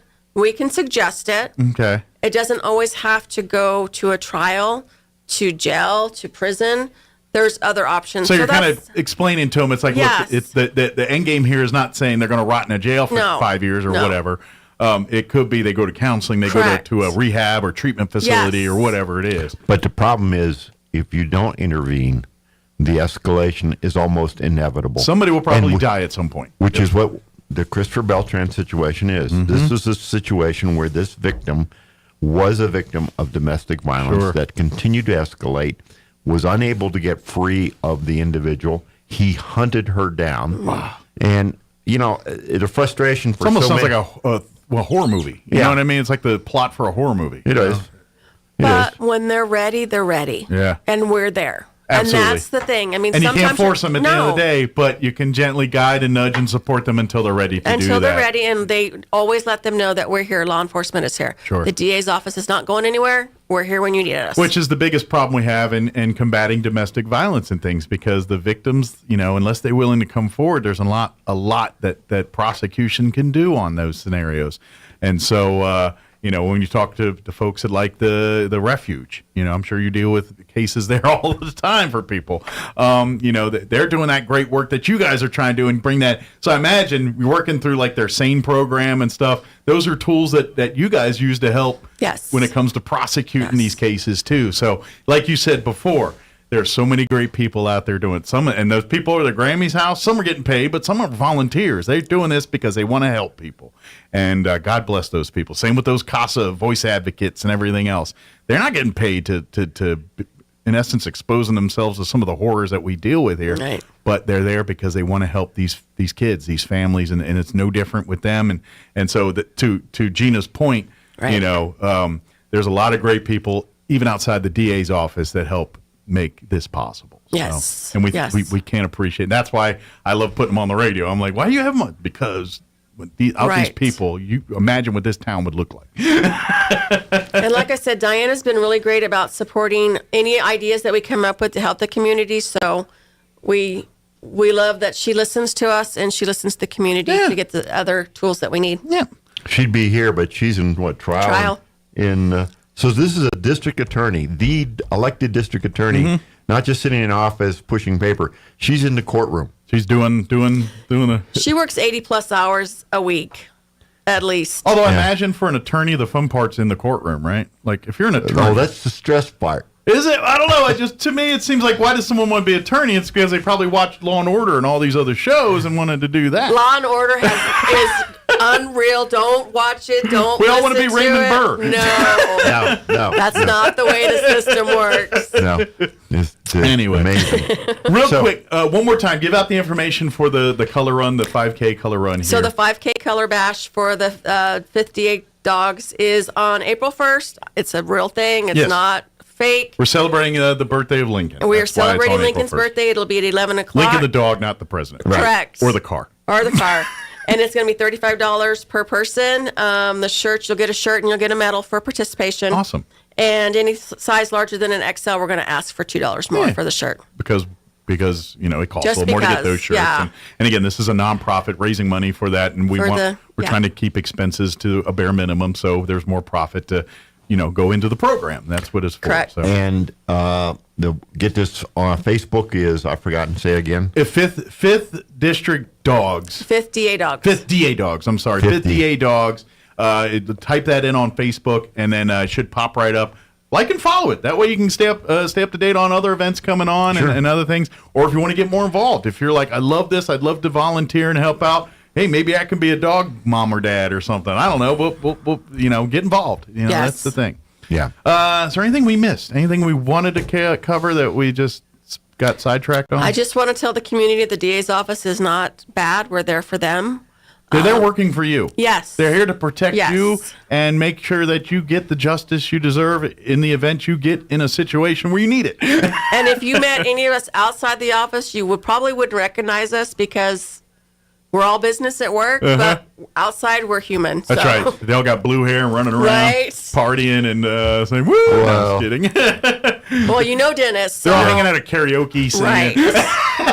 This is going to be trouble. I can see that right now. Yeah. Okay. But thank you guys. Thank both of you and tell everyone back at the office that I know it don't feel like it, but we all appreciate what they do someday. And the days it gets hard, those days where you just want to punch the wall because you're just seeing and hearing things, we appreciate those days. We appreciate you keep fighting through it, and thank God for people like that. Otherwise, you think things are bad now.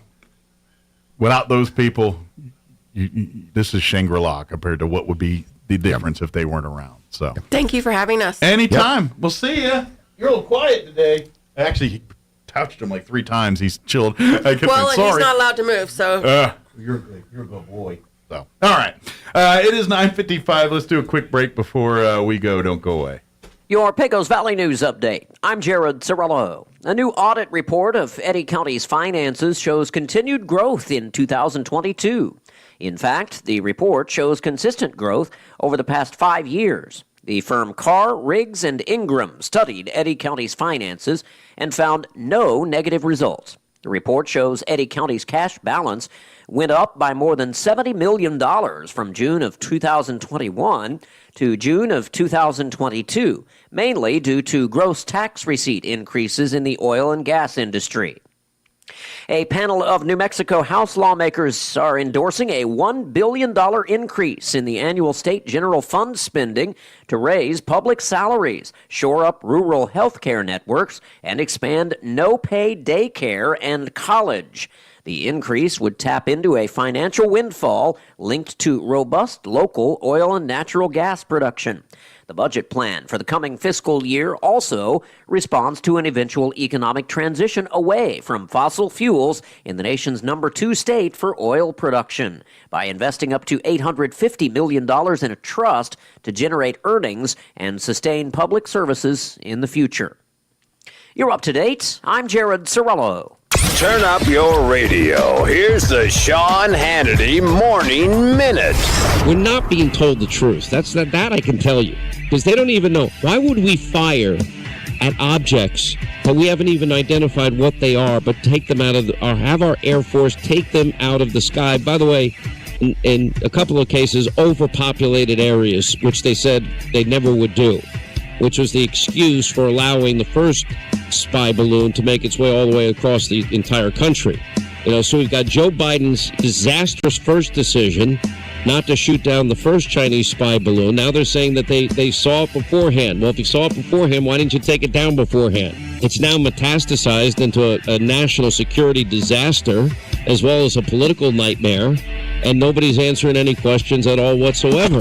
Check out the Sean Hannity radio show later today, right here. My brother-in-law died suddenly, and now my sister and her kids have to sell their home. That's why I told my husband we could not put off getting life insurance any longer. An agent offered us a 10-year, $500,000 policy for nearly $50 a month. Then we called SelectQuote. SelectQuote found us identical coverage for only $19 a month, a savings of $369 a year. Whether you need a $500,000 policy or a $5 million policy, SelectQuote could save you more than 50% on term life insurance. For your free quote, call SelectQuote at 1-800-863-5858. That's 1-800-863-5858. Or go to SelectQuote.com. 1-800-863-5858. That's 1-800-863-5858. SelectQuote. We shop. You save. Full details on example policies at selectquote.com/commercials. This is Jason Espinoza with today's Capitol Report. The official midpoint of the first session of the 56th legislature is Thursday, February 16th. The midpoint of the legislative session also marks the deadline for bill introduction for both the state Senate and the House of Representatives. So far, the House of Representatives have introduced 420 bills, 46 memorials, and 13 constitutional amendments. On the other side, the Senate has introduced 442 bills, 56 memorials, and 11 constitutional amendments. Additionally, the Senate has passed 14 Senate bills over to the House, and the House has passed 13 bills over to the Senate for consideration. Only 3 bills have passed both chambers. The first was House Bill 1, otherwise known as the Feed Bill, which appropriates the funding for the legislative session and staff. The second bill that has passed both chambers is Senate Bill 6, sponsored by Senator Pete Campos, which appropriates $100 million for the purpose of providing zero-interest loans to local governments to replace or repair infrastructure damaged by fire, flooding, or debris flows caused by the Hermit's Peak Calf Canyon fire. The third and final bill that has passed both chambers at this point is Senate Bill 364, sponsored by Senators Peter Wirth and Greg Baca, which reverses a 2022 State Ethics Commission informal opinion that prohibited a legislator from using legislative letterhead under certain circumstances. For the New Mexico News Network, I'm Jason Espinoza. Your home for Armed American Radio is 106.5 FM, KEND Roswell. Republican Senator Tim Scott of South Carolina, who is considering a run for the White House next year, has nothing but strong praise for former South Carolina Governor Nikki Haley, who formally announced her candidacy for president this week. I wish Nikki well. She is a smart, constructive individual. She served our state and our nation well. Senator Scott spoke on The Morning Answer in Greenville, South Carolina. Also at townhall.com, the head of the Environmental Protection Agency meets today. He will visit an Ohio village where toxic chemicals spread in a train derailment. Last night, residents of East Palestine, Ohio, and nearby communities packed a school gym, hoping to get answers about whether they're safe from toxic chemicals that spilled or were burned off. Kathy